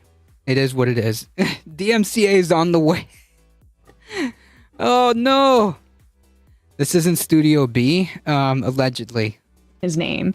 It's not a shock that there are some people who can't reflexively see a woman in an authority position, but it does, I think, depend on the campaign. Like, if AOC were to run on a campaign that will change people's lives, she's going to face an incredible amount of sexism, as she does, as we just played with Tom Homan. But can that transcend that? I mean, that is an open question to me. I think in order to be a first, you need to actually have some offering people something. I think Obama offered something. I think the two women who have been at the top of the ticket were maybe two of the worst politicians in my lifetime, and they shouldn't have been. And it was a failing of the party to elevate them into. But Biden was a horrible politician, and he beat Donald Trump. But Biden was running on stuff. That's true. Like literally, like, I think the reason why Biden had the success he had was because, like, it was coming off the first Trump presidency. Everybody wanted Trump out. Nobody wanted, at that point in time, right? At that point, at that little snapshot of history, nobody wanted Trump to win. Nobody wanted him in office. So we all kind of just voted Biden in, not because he was like impressive or anything like that. It was just like, let's just get this guy out. ADT breaks into the studio to stream after hours. It's true. Ran on a public option. Like, he said he would veto Medicare for all. That's true, but he ran on a public option. Yeah, I mean, I think Build Back Better, $1 trillion thing, PRO Act, like all this stuff was de-emphasized. And also, I think. But the nature of the attack is so different. Like, I mean, Biden gets this inherent baked-in credibility when I don't know if Hillary Clinton's campaign was that dissimilar from his. I mean, Kamala's was more conservative. I would agree with that. But she incorporated some of you voted Trump out, not Biden in. Sanders' policies into her platform, and like Clinton ran saying, "Don't look into my speeches to Goldman Sachs." Like, I think she couldn't have been worse for that moment. Biden ran and said, "What, like with the immigration stuff? What, go to Trump, he'll deport you." Like, we could come up with a million different examples, but I just think it. What our audience is 82% male, right? I just saw this statistic the other day. If you're a woman watching this show, right? I think that there's probably. Don't blame me. I voted for Ben Carson. That you probably understand a little bit about how you have to essentially tailor your speech to fit into certain boxes. It may not necessarily be the case, but that is how American politics functions, in that you can't be too aggressive or you're seen as a bitch. You can't be too emotional or you're seen as unfit to lead. And there's very little room to navigate in the middle of that. And I think both Harris and Clinton were hampered by it. But Hillary had more baggage, and Kamala's campaign was more uninspired. I don't know. I think that's, again, like, I think you do need to be, in order to be. I think that it's not like. It's pretty obvious that, like, misogyny there was a fact. It was a factor. Like both candidates, like, undoubtedly had to contend with misogyny. It's just like, that's just not the only thing. And I think Matt's point is probably that we should just kind of like overcome. We can overcome that. First and break one of these barriers, you do need to be an exemplary candidate. But I also, like, can't help on this topic remembering that Bernie Sanders was smeared in 2020 as a sexist for allegedly having a similar sort of concern. That, I will say, you can go back, I thought was overblown if that was sincere concern it was at the time. But look, I agree that we should be able to have these conversations, but I think the way that they're deployed is dangerous, because it wasn't, we need to take this seriously when Bernie was supposedly saying it to Elizabeth Warren, it was, look at that sexist. But the way that it's deployed on the internet is different than how normal people are engaging with it, which I think, I mean by the party, though. By the party, they're going to use it all as an excuse. Yeah. But it doesn't necessarily mean that we can't, at the same time, talk about the, undergirding reactionary moment of, sexism and misogyny that we're in right now, which I do think is informing a lot of the politics, as it did with the rise of the Nazis, when it was a third of the population was unemployed, and here's my new best friends, the Cheneys. I don't give a crap. The whole system is rotten, and time to stop focusing on the details. Hitler and the Nazis talked about this renewed sense of masculinity, which gave these men purpose, and then also gave them benefits to keep the women in the home so they could produce Aryan children. This is not a new thing. And in a country like ours, when we see women leaders across the West get elected, with Sheinbaum being a notable exception, they're either conservatives or they're centrists. What's the leftist female leader in the West that has gotten elected under a patriarchal, Christian society? I mean, it's very rare. We have such a dearth of female senators too. So there is, and I can say from personal experience, a harder time sometimes getting your perspective taken seriously as a woman, where it's seen as when they would say about Kamala, she has no details. I mean, she didn't have a vision, but she had way more details than Donald Trump. Trump came out there and said they're eating cats and dogs. And I just want to make sure that, and with the Bernie thing, Bernie of course wasn't a sexist, but there was sometimes there's a style, there's a militancy and an uncompromising. Yeah, she was a terrible, I would say that Hillary Clinton was probably a worse candidate than Harris. Nature, which is a good thing in any leftist political movement, but that can sometimes feel, I'm actually not sure. Feel a little bit like women don't understand necessarily what their place is in that movement.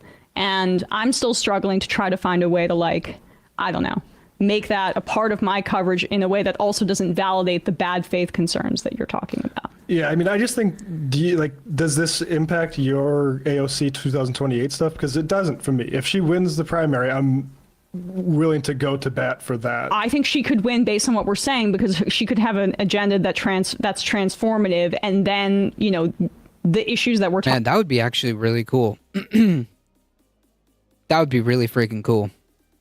Talking about matter less, but I also,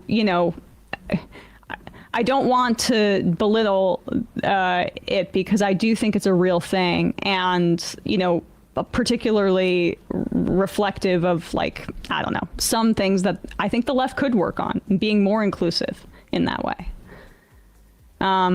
Dave from Upstate says misogyny across the spectrum needs to be stamped out before you'll see a lady POTUS. I mean, it's possible. Because, I think the point that Matt was making is, did we stamp out racism completely? And, Obama won twice.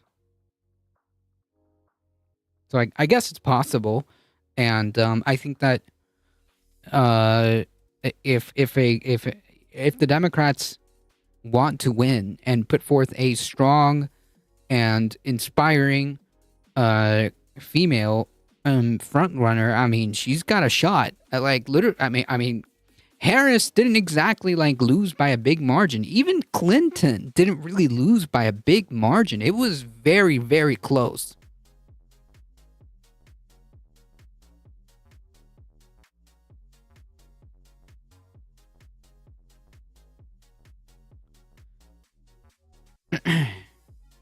It was very close.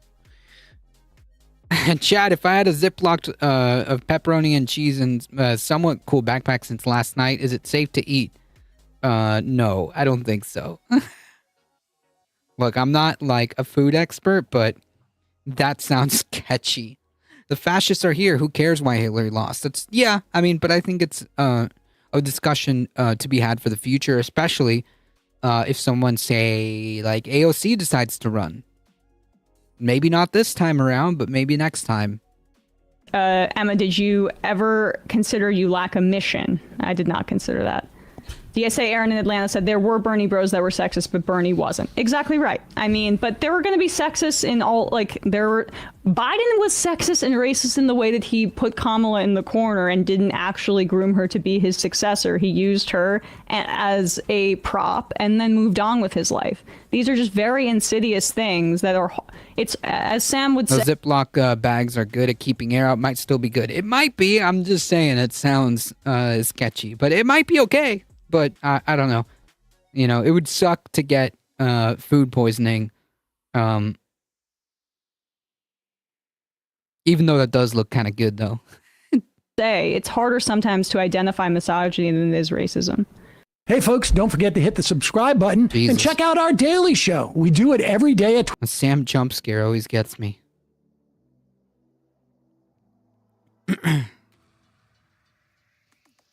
All right, folks, this was brought in just now by Echo Resto Dragon. Long live the king! Trump adds rhetoric to actions that critics say exceed his authority. It literally just left my hand and into the woods. President Trump is branding himself a monarch. The President of the United States made an unprecedented declaration on Wednesday, today, while applauding the administration's decision to terminate federal approval of New York's congestion pricing program. Congestion pricing is dead in Manhattan, and all of New York is saved, Trump wrote on his social platform, Truth Social. Long live the king! Actual posts from the official White House account, just to be clear. Like, this is not a joke. It's still there. This is the official gray check mark.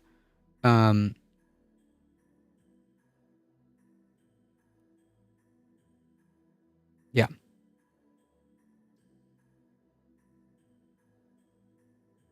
As Trump from the White House, from the White House account,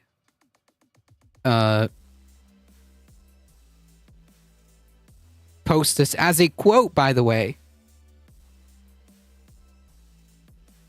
As a quote from him. From his, I'm assuming this is the quote from his Truth Social platform, Truth Social media. With a picture of him with a crown. Correct me if I'm wrong, but like, where are all those people who are like anti, like, you know, the really pro, like anti-tyranny people, like, that's what the Second Amendment is for, brother.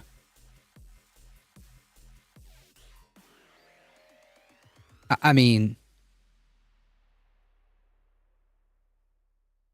yeah, Trump is testing the waters. Look, I mean, look at this. This is the official page of the White House. Can you imagine if, like, a Democratic president gets elected and posts something like this?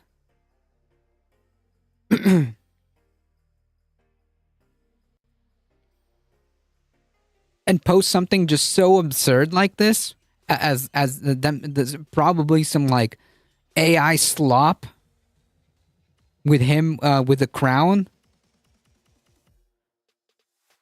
You mean the right wingers? Yeah, where are the specifically not just the right wingers, specifically the ones who are like pro Second Amendment, brother. This is to take care of a tyrannical government, brother. Where are those people? Because, like,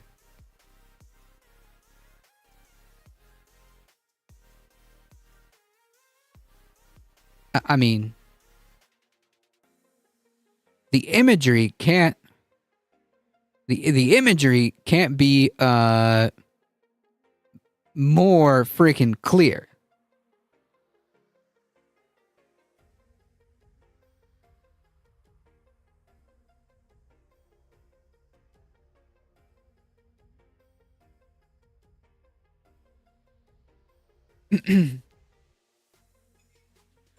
The post come as critics accuse him of exceeding constitutional authority during his first weeks of office, which he undoubtedly has. Since starting his second presidential term about a month ago, Trump has issued more than 60 executive orders, including multiple directives that have been challenged in court, blocked by judges. Doesn't matter because he doesn't listen to judges. On Tuesday, Trump announced that he has directed the Department of Justice to fire, quote, all remaining Biden-era attorneys. Phenomenal. Trump has also sought to consolidate even more power. Earlier this week, he signed an executive order essentially declaring legal authority over independent agencies. Whoa, come back. Such as the FEC, the SEC, stating that he and the Attorney General could interpret the law of the executive for the executive branch. Question mark? And on Saturday, the White House shared a post and included a statement from Trump appearing to declare himself above the law. He who saves this country does not violate any law. I mean, like, this is literally what Hitler wrote, what Hitler talked about. This is literally what Hitler talked about, or what the German Reich did when they literally allowed the brown shirts to do whatever they want.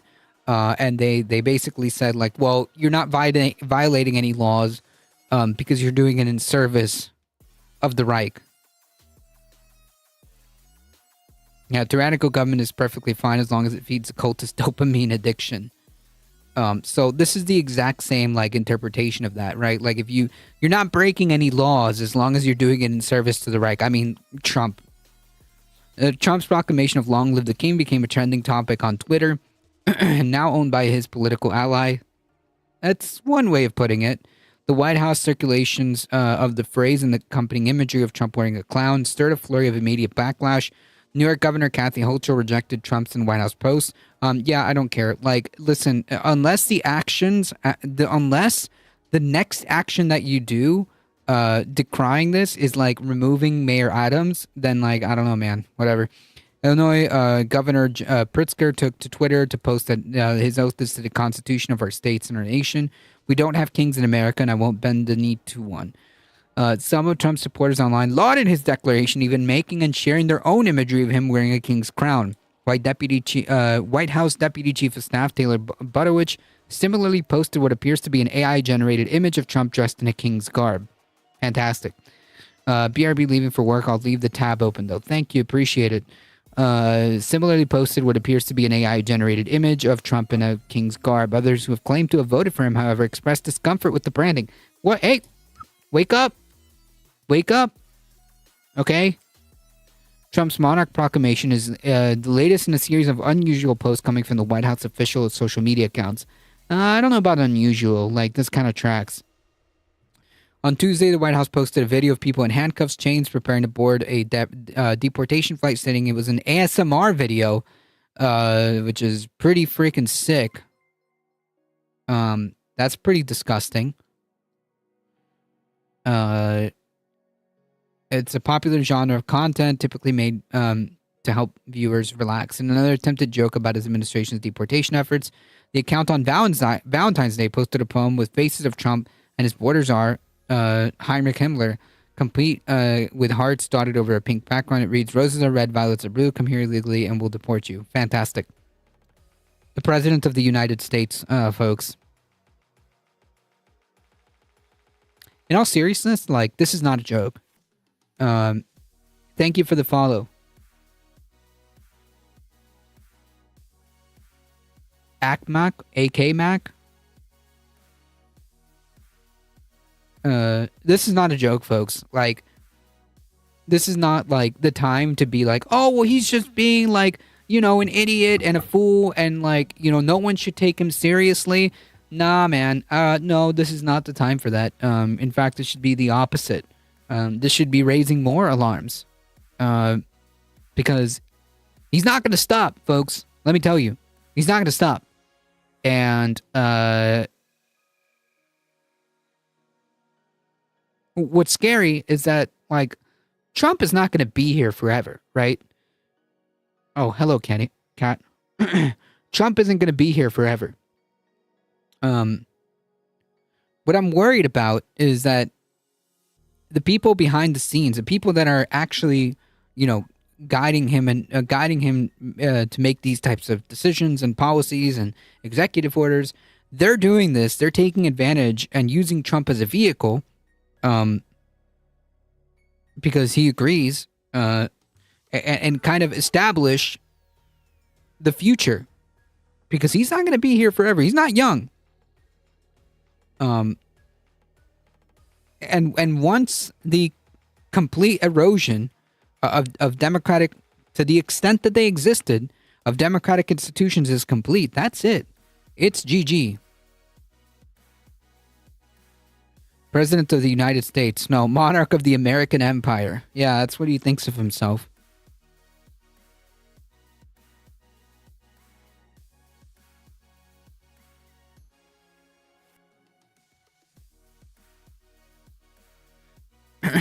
I believe this is also something that Echo Resto Dragon brought to our attention here. Trump establishes a commission targeting autism and other conditions. Sounds a little bit Nazi-like. President, it's giving me Nazi vibes.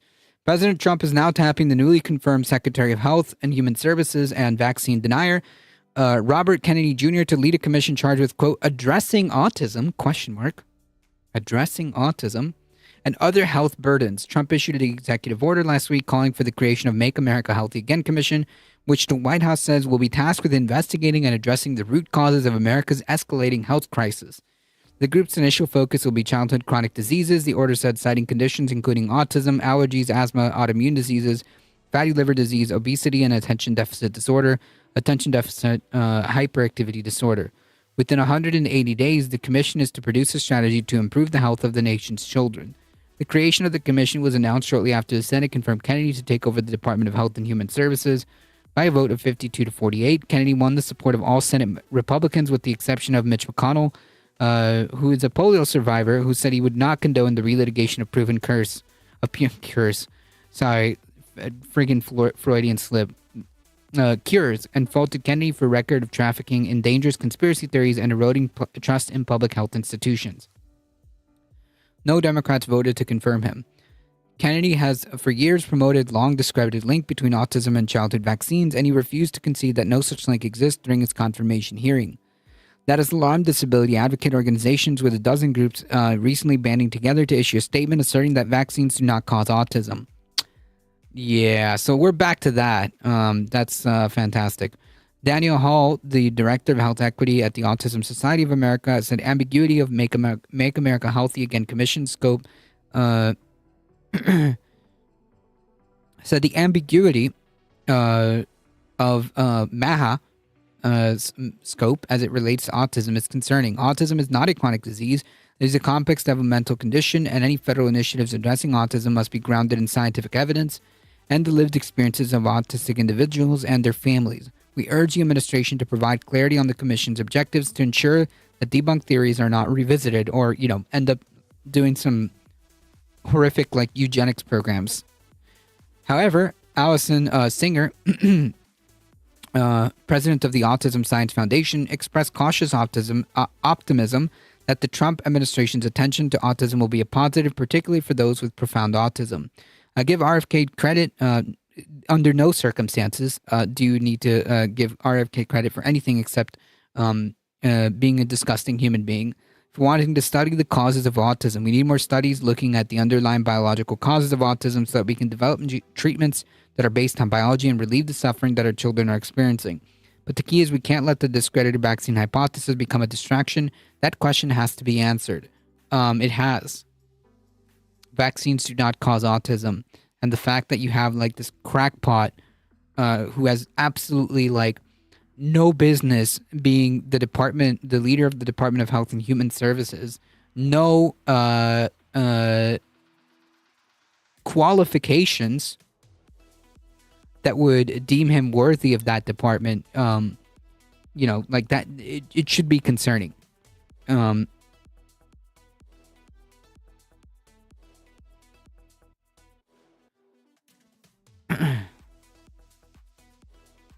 Okay, so this is what I wanted to talk about. we're going to actually speed run through this really quickly. So remember, apparently the folks who were in charge of our literal nukes were fired and then attempted to rehire. Well, now the folks who are working on the bird flu were fired, and now they're trying to be rehired. Like, the level of incompetence is just dangerous. Like, dangerous. Borderline kakistocracy. It is a kakistocracy. I mean, seriously, you want to talk about, like, bringing down the price of eggs? I mean, give me a freaking break, man. Treatments, it's not a disease. Right, like, it's honestly giving me eugenics vibes, to be quite frank.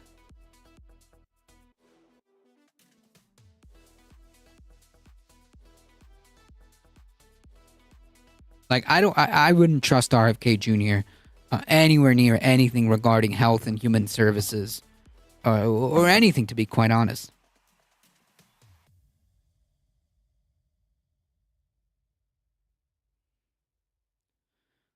The USDA said on Tuesday that over the weekend it accidentally fired several agency employees who are working on the federal government's response to the H5N1 avian flu outbreak.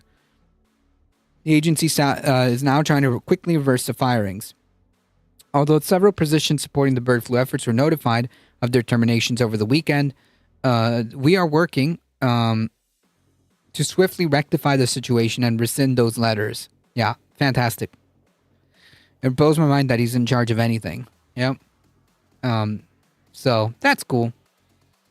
You know, the people that are in charge of bird flu have been let go.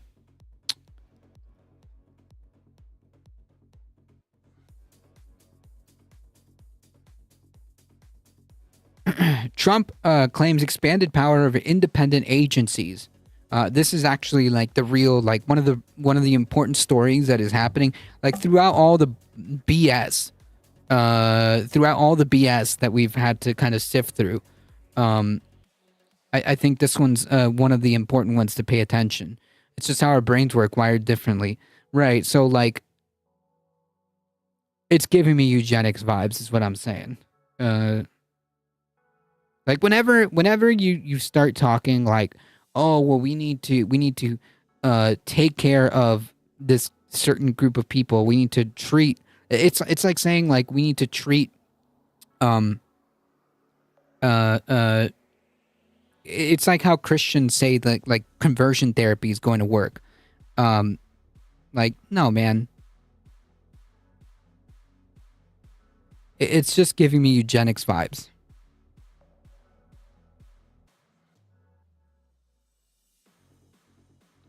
President Trump on Tuesday signed an executive order to give the president greater power over independent regulatory agencies, government entities Congress set up to be shielded from the White House control. So again, circumventing congressional oversight.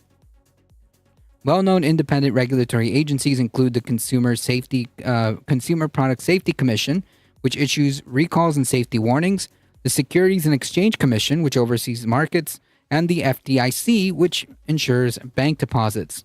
Cool. Trump's order specifically exempts the Federal Reserve Board of Governors and Open Market Committee. The Federal Reserve, which sets monetary policy, is intentionally designed to be independent from the whims of electoral politics, a separation considered central to its ability to stabilize the economy. The order calls for the affected agencies to submit new regulations to the White House set up by the White House liaison offices and regularly consult with and coordinate policies and priorities with the White House.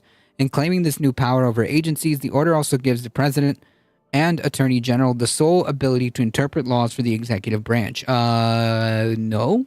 The order stands as yet another example of Trump's push to aggressively expand executive power. Given Trump's insistence on complete loyalty to him and part of his government, on part of all governmental employees, this move is designed to extend his grip on the government to areas that previously had been nonpartisan, said Daniel Farber, a law professor of University of California, Berkeley, who clerked for the moderate Supreme Court Justice John Paul Stevens in an email. Trump had already fired high-ranking officials at independent agencies, including the Equal Opportunity Commission, Equal Employment Opportunity Commission, and National Labor Relations Board, and also more than a dozen inspector generals at independent agencies. Those decisions have already sparked lawsuits against the administration that claim that the firings were illegal. They were. This order could result in related legal action.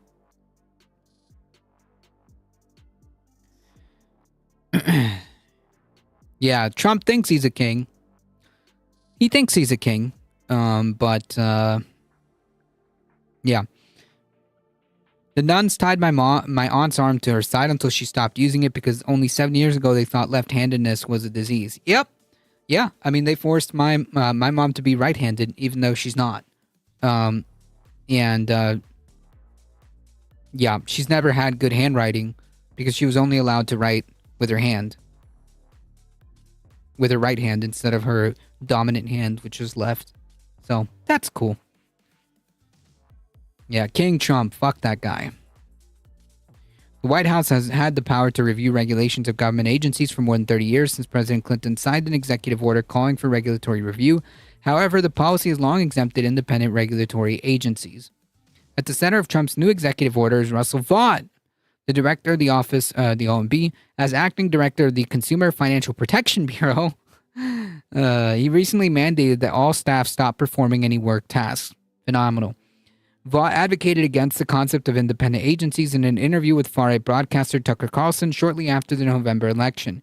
There are no independent agencies. Congress may have viewed them as such, like the SEC, the SEC, FCC, CFPB, and the whole alphabet soup, ? But that is not something the Constitution understands. So there may be different strategies with each one of them about how you dismantle them. But as an administration, the whole notion of an independent agency should be thrown out. Red flag.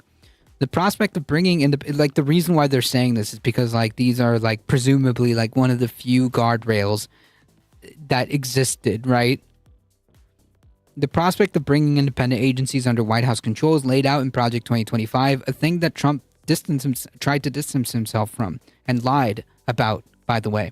The Conservative Heritage Foundation's blueprint for government that Trump tried to distance himself from during the campaign.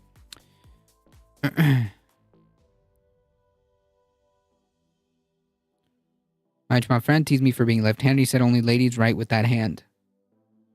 What? That doesn't make sense.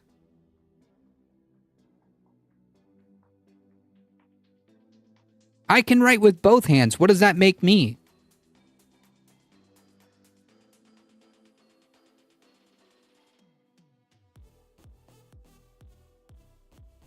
Elon scum should be deported.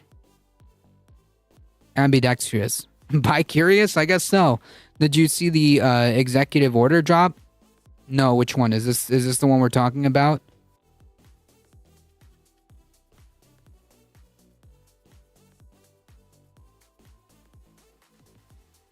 Yeah, I guess I would be non-binary, right? Because if ladies write with their left and men write with their right, I've never heard that one. Yeah, I genuinely have never heard that. That's kind of weird. Maybe I just joined in. Is this the accountability one? No, but you can give me a TLDR. This one is asserting that. Well, maybe. This is asserting that the independent agencies are actually no longer independent, and they actually should be under control of the. They should actually be under the control of the executive. By Furious, a Scott Pilgrim reference. Yep, that's the accountability one. Okay. So you came in at a perfect time. I'm ambidextrous too.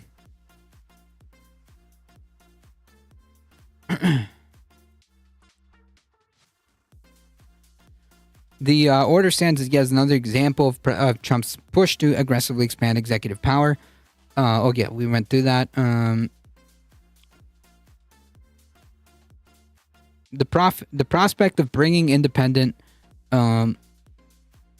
agencies under the White House control is laid out in Project 2025, the Conservative Heritage Foundation's blueprint for government that Trump tried to distance himself from during the campaign. Project 2025 references a 1935 Supreme Court decision, Humphrey's Executive versus U.S., in which the court decided that the president cannot fire the head of an independent agency.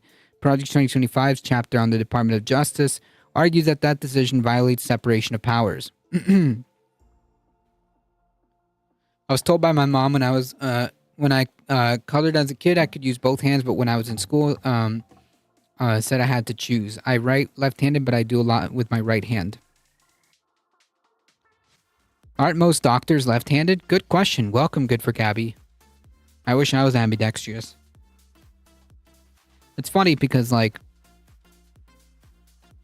I skate a little bit different, because I'm ambidextrous, so I kind of have, like, I don't have a exact strong side, but usually, usually I'm mostly right-handed, but there's certain things that I do left-handed.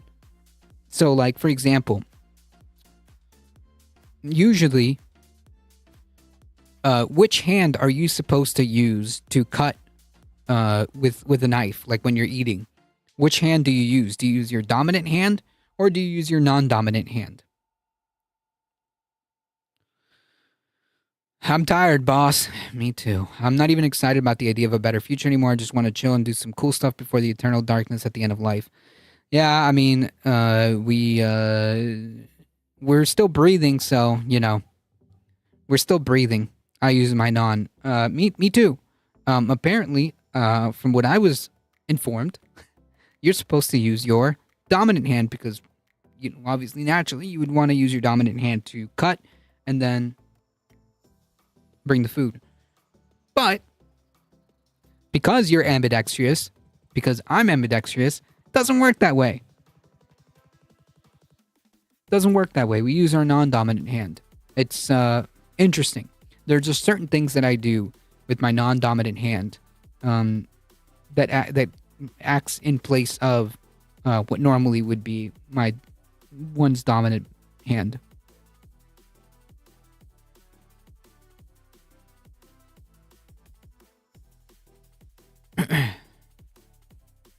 In Trump's first term, the White House, his White House asked the Justice Department for an opinion on whether he can make independent agencies submit to the White House regulatory review. The DOJ said yes, but Trump did not pursue that. I tried to have left-hand scissors and just can't. I mean, yeah, there's certain things. I think I can probably use the scissors just normally. Either way. Sir Krishna Prakash, the law professor at University of Virginia, who clerked for conservative Justice Clarence Thomas, takes the view that the president has the power to fire heads of independent agencies. Of course, naturally. He also believes the Supreme Court is likely to agree with Trump. Of course. I think the court has been saying for years that Congress can't give for-cause protections to these agencies. I think the handwriting's on the wall. I use the right, but only when holding a fork on the left. No fork, always use the left. Yeah. That's how you should do it.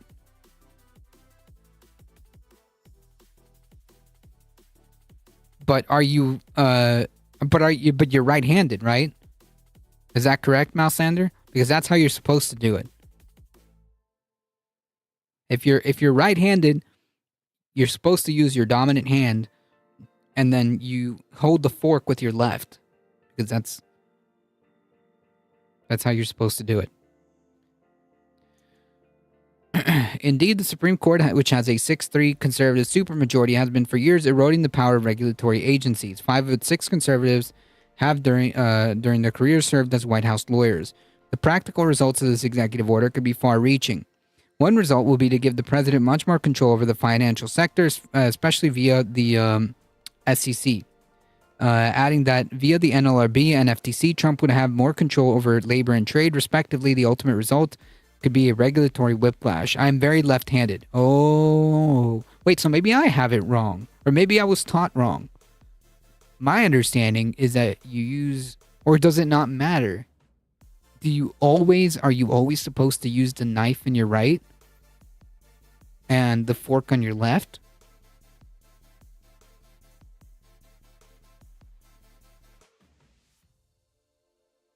I almost do everything with my left. I might be wrong. I might have this whole thing completely off.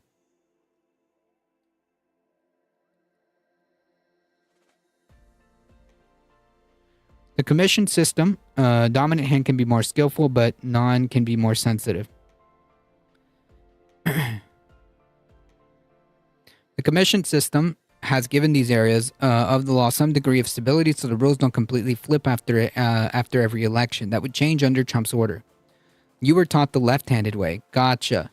Then, yeah, maybe so, because that's what I was told.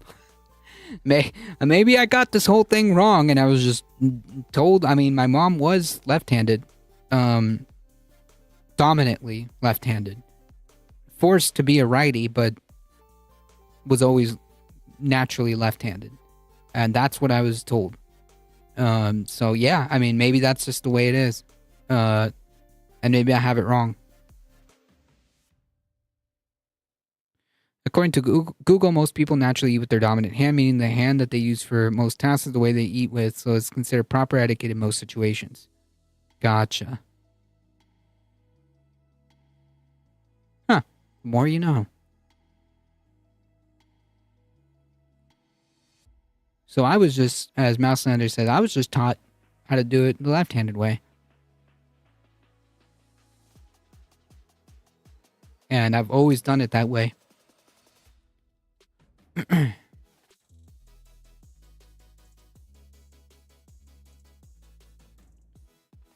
All right, folks, we got one more, and wipe with. Yep. I hold my fork with my right hand and cut with my left. Yep. Same.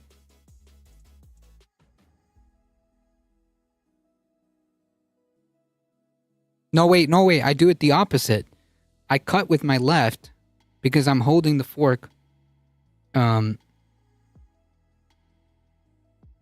I cut with my left even though this is the more dominant hand. So I have the fork in my right, the knife in my left, and I always do that. If you slice your bread, you hold the knife in the dominant hand. But that's the thing. I would slice with my right hand. But when I eat, I always cut whatever it is with my left. I remember being scolded because I wasn't cutting the steak with my right hand. Yeah. Because I was told that that's how... Wait, I'm getting this all confused. Let me backtrack for a second. I was told that you are supposed to cut with your right and eat with your left because that's just your dominant hand and you're supposed to kind of do it that way, right? I always did it the opposite way because it just didn't feel natural to me. And that's what I was taught. Because that's supposed to be proper etiquette, according to what I was taught. But that's never how it materialized, because it just doesn't work that way for me. Wonders who uses knives to eat.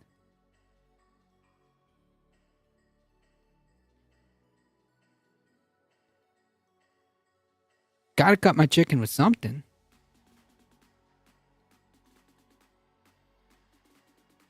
Tens of millions of dead people aren't getting Social Security checks despite Trump and Musk claims. So the TLDR, I'm going to tell you right now, is just that these people don't understand how Social Security works. And they don't understand how, ancient this coding is. So, yeah. The Trump administration is falsely claiming that tens of millions of dead people over 100 years old are receiving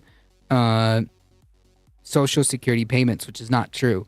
Over the past few days, Trump and billionaire de facto president, shadow president, advisor Elon Musk have said on social media and in press briefings that people who are 100, 200, and even 300 years old are improperly getting benefits, a huge problem. Not a thing that's happening. Musk wrote as his Doge loots federal agencies. No, I'm not even going to give this credence. How does dead people cash the checks? Right. Like, it just doesn't make any sense. True, but using a knife and fork together, the knife is supporting the fork, so the fork is in the dominant hand. Gotcha. Yeah, exactly. Like, actually, yeah. So that's what I always was told, but I could never operate that way. And my rationale is that because I'm ambidextrous, certain things, and it's just like certain things just don't work the way it normally would if I was only like right-handed dominant. Like, for example, when I eat, I just can't cut with my right hand. It's awkward. It actually feels like when I use a knife and fork, it feels like if I do it the way you're supposed to do it with your right hand and the fork in your left, it feels like I'm actually it feels like the right hand is actually the non-dominant hand. It's bizarre. It's really bizarre. But it never worked for me. No matter how many times I was told that you're supposed to do it, that way, it just never materialized. Here's what someone tried to tell me today. In my head, I'm like, what the F are you talking about?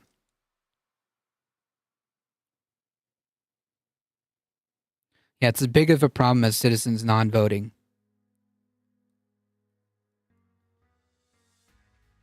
I'm kind of getting a little nervous that my tax refund won't come in time because of this. Yeah.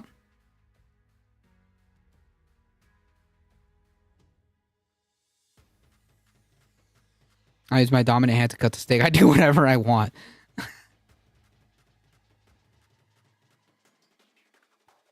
Brainworms don't like Kamala Harris. I think the brainworms were voting last year. How many? 70-something million?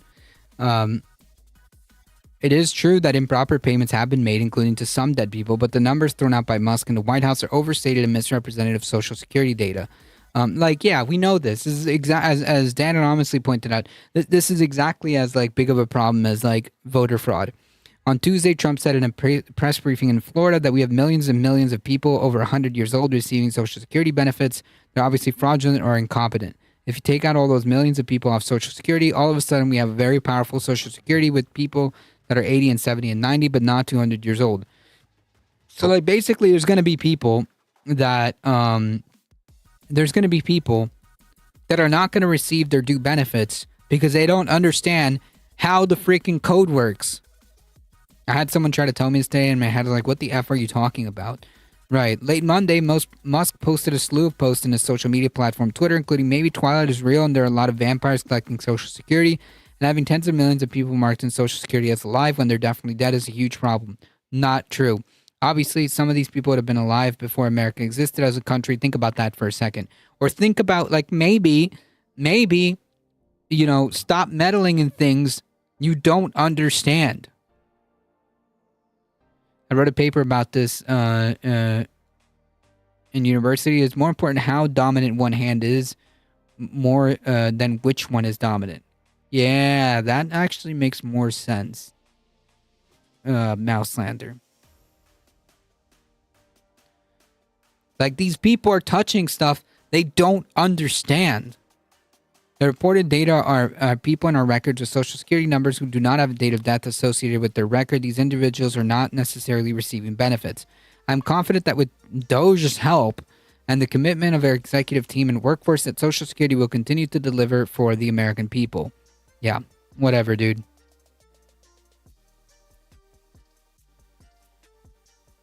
A July 2024 report from Social Security's Inspector General. Hey, I wonder if that's one of the people that were fired. States that the fiscal year of 2015 to 2022, the agency paid out almost $8.6 trillion in benefits, including $71 billion, or less than 1% of improper payments.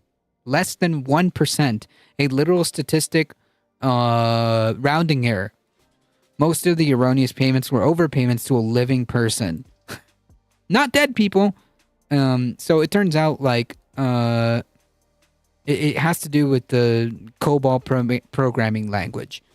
Part of the confusion comes from it's wild. Like this is actually wild. They're gonna prevent people who actually should be receiving benefits. They're going to prevent they are preventing those people from getting benefits. Part of the confusion comes from the Social Security software system based on COBOL programming language, which has a lack of date type. This means that some entries with missing or incomplete birthdays will default to a reference point of more than 150 years ago. The news organization Wired first reported on the use of COBOL programming language at the Social Security Administration. Additionally, a series of reports from the Social Security Administration's Inspector General in March of 2023 and July of 2024 state that the agency has not established a new system to properly annotate death information in its database, which includes roughly 18.9 million Social Security numbers of people born in 1920 or earlier but were not marked as deceased. This does not mean, however, that these people are receiving benefits. So, yeah. That's what's happening, folks. And as someone pointed out, Bonzilla,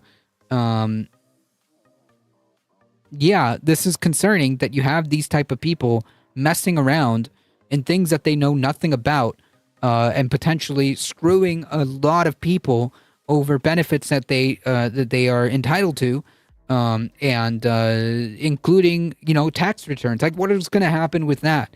Like, if they're screwing up stuff like Social Security payments, like what confidence is there that they're not going to screw up stuff like tax refunds? They have no idea how government works. Yep. I think oxymoron is really all these rich assholes that are willingly fried their brains with oxy. Ah. These rich assholes. All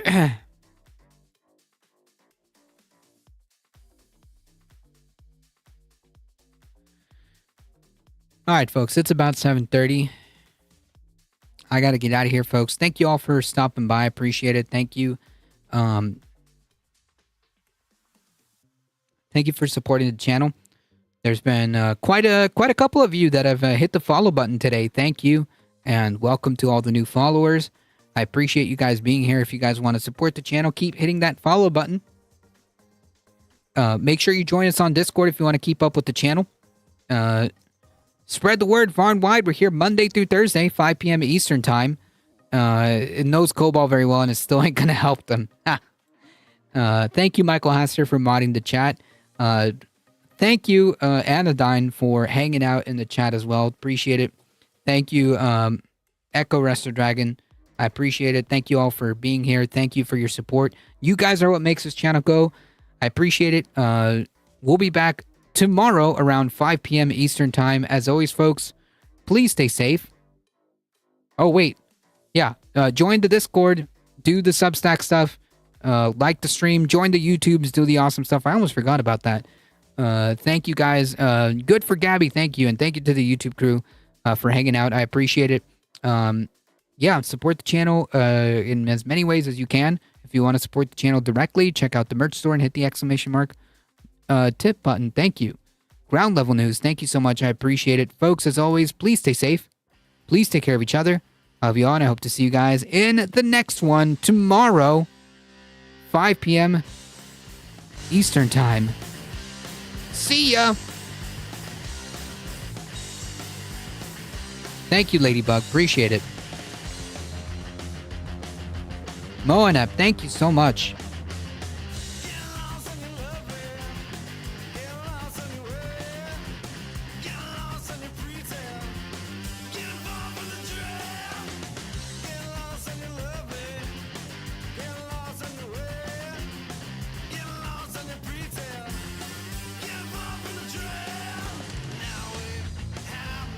All right, folks. Hang tight. We're heading out in... Ooh, I almost forgot. I didn't hit the raid button. We're heading out in 5, 4, 3, 2, 1. Bye-bye.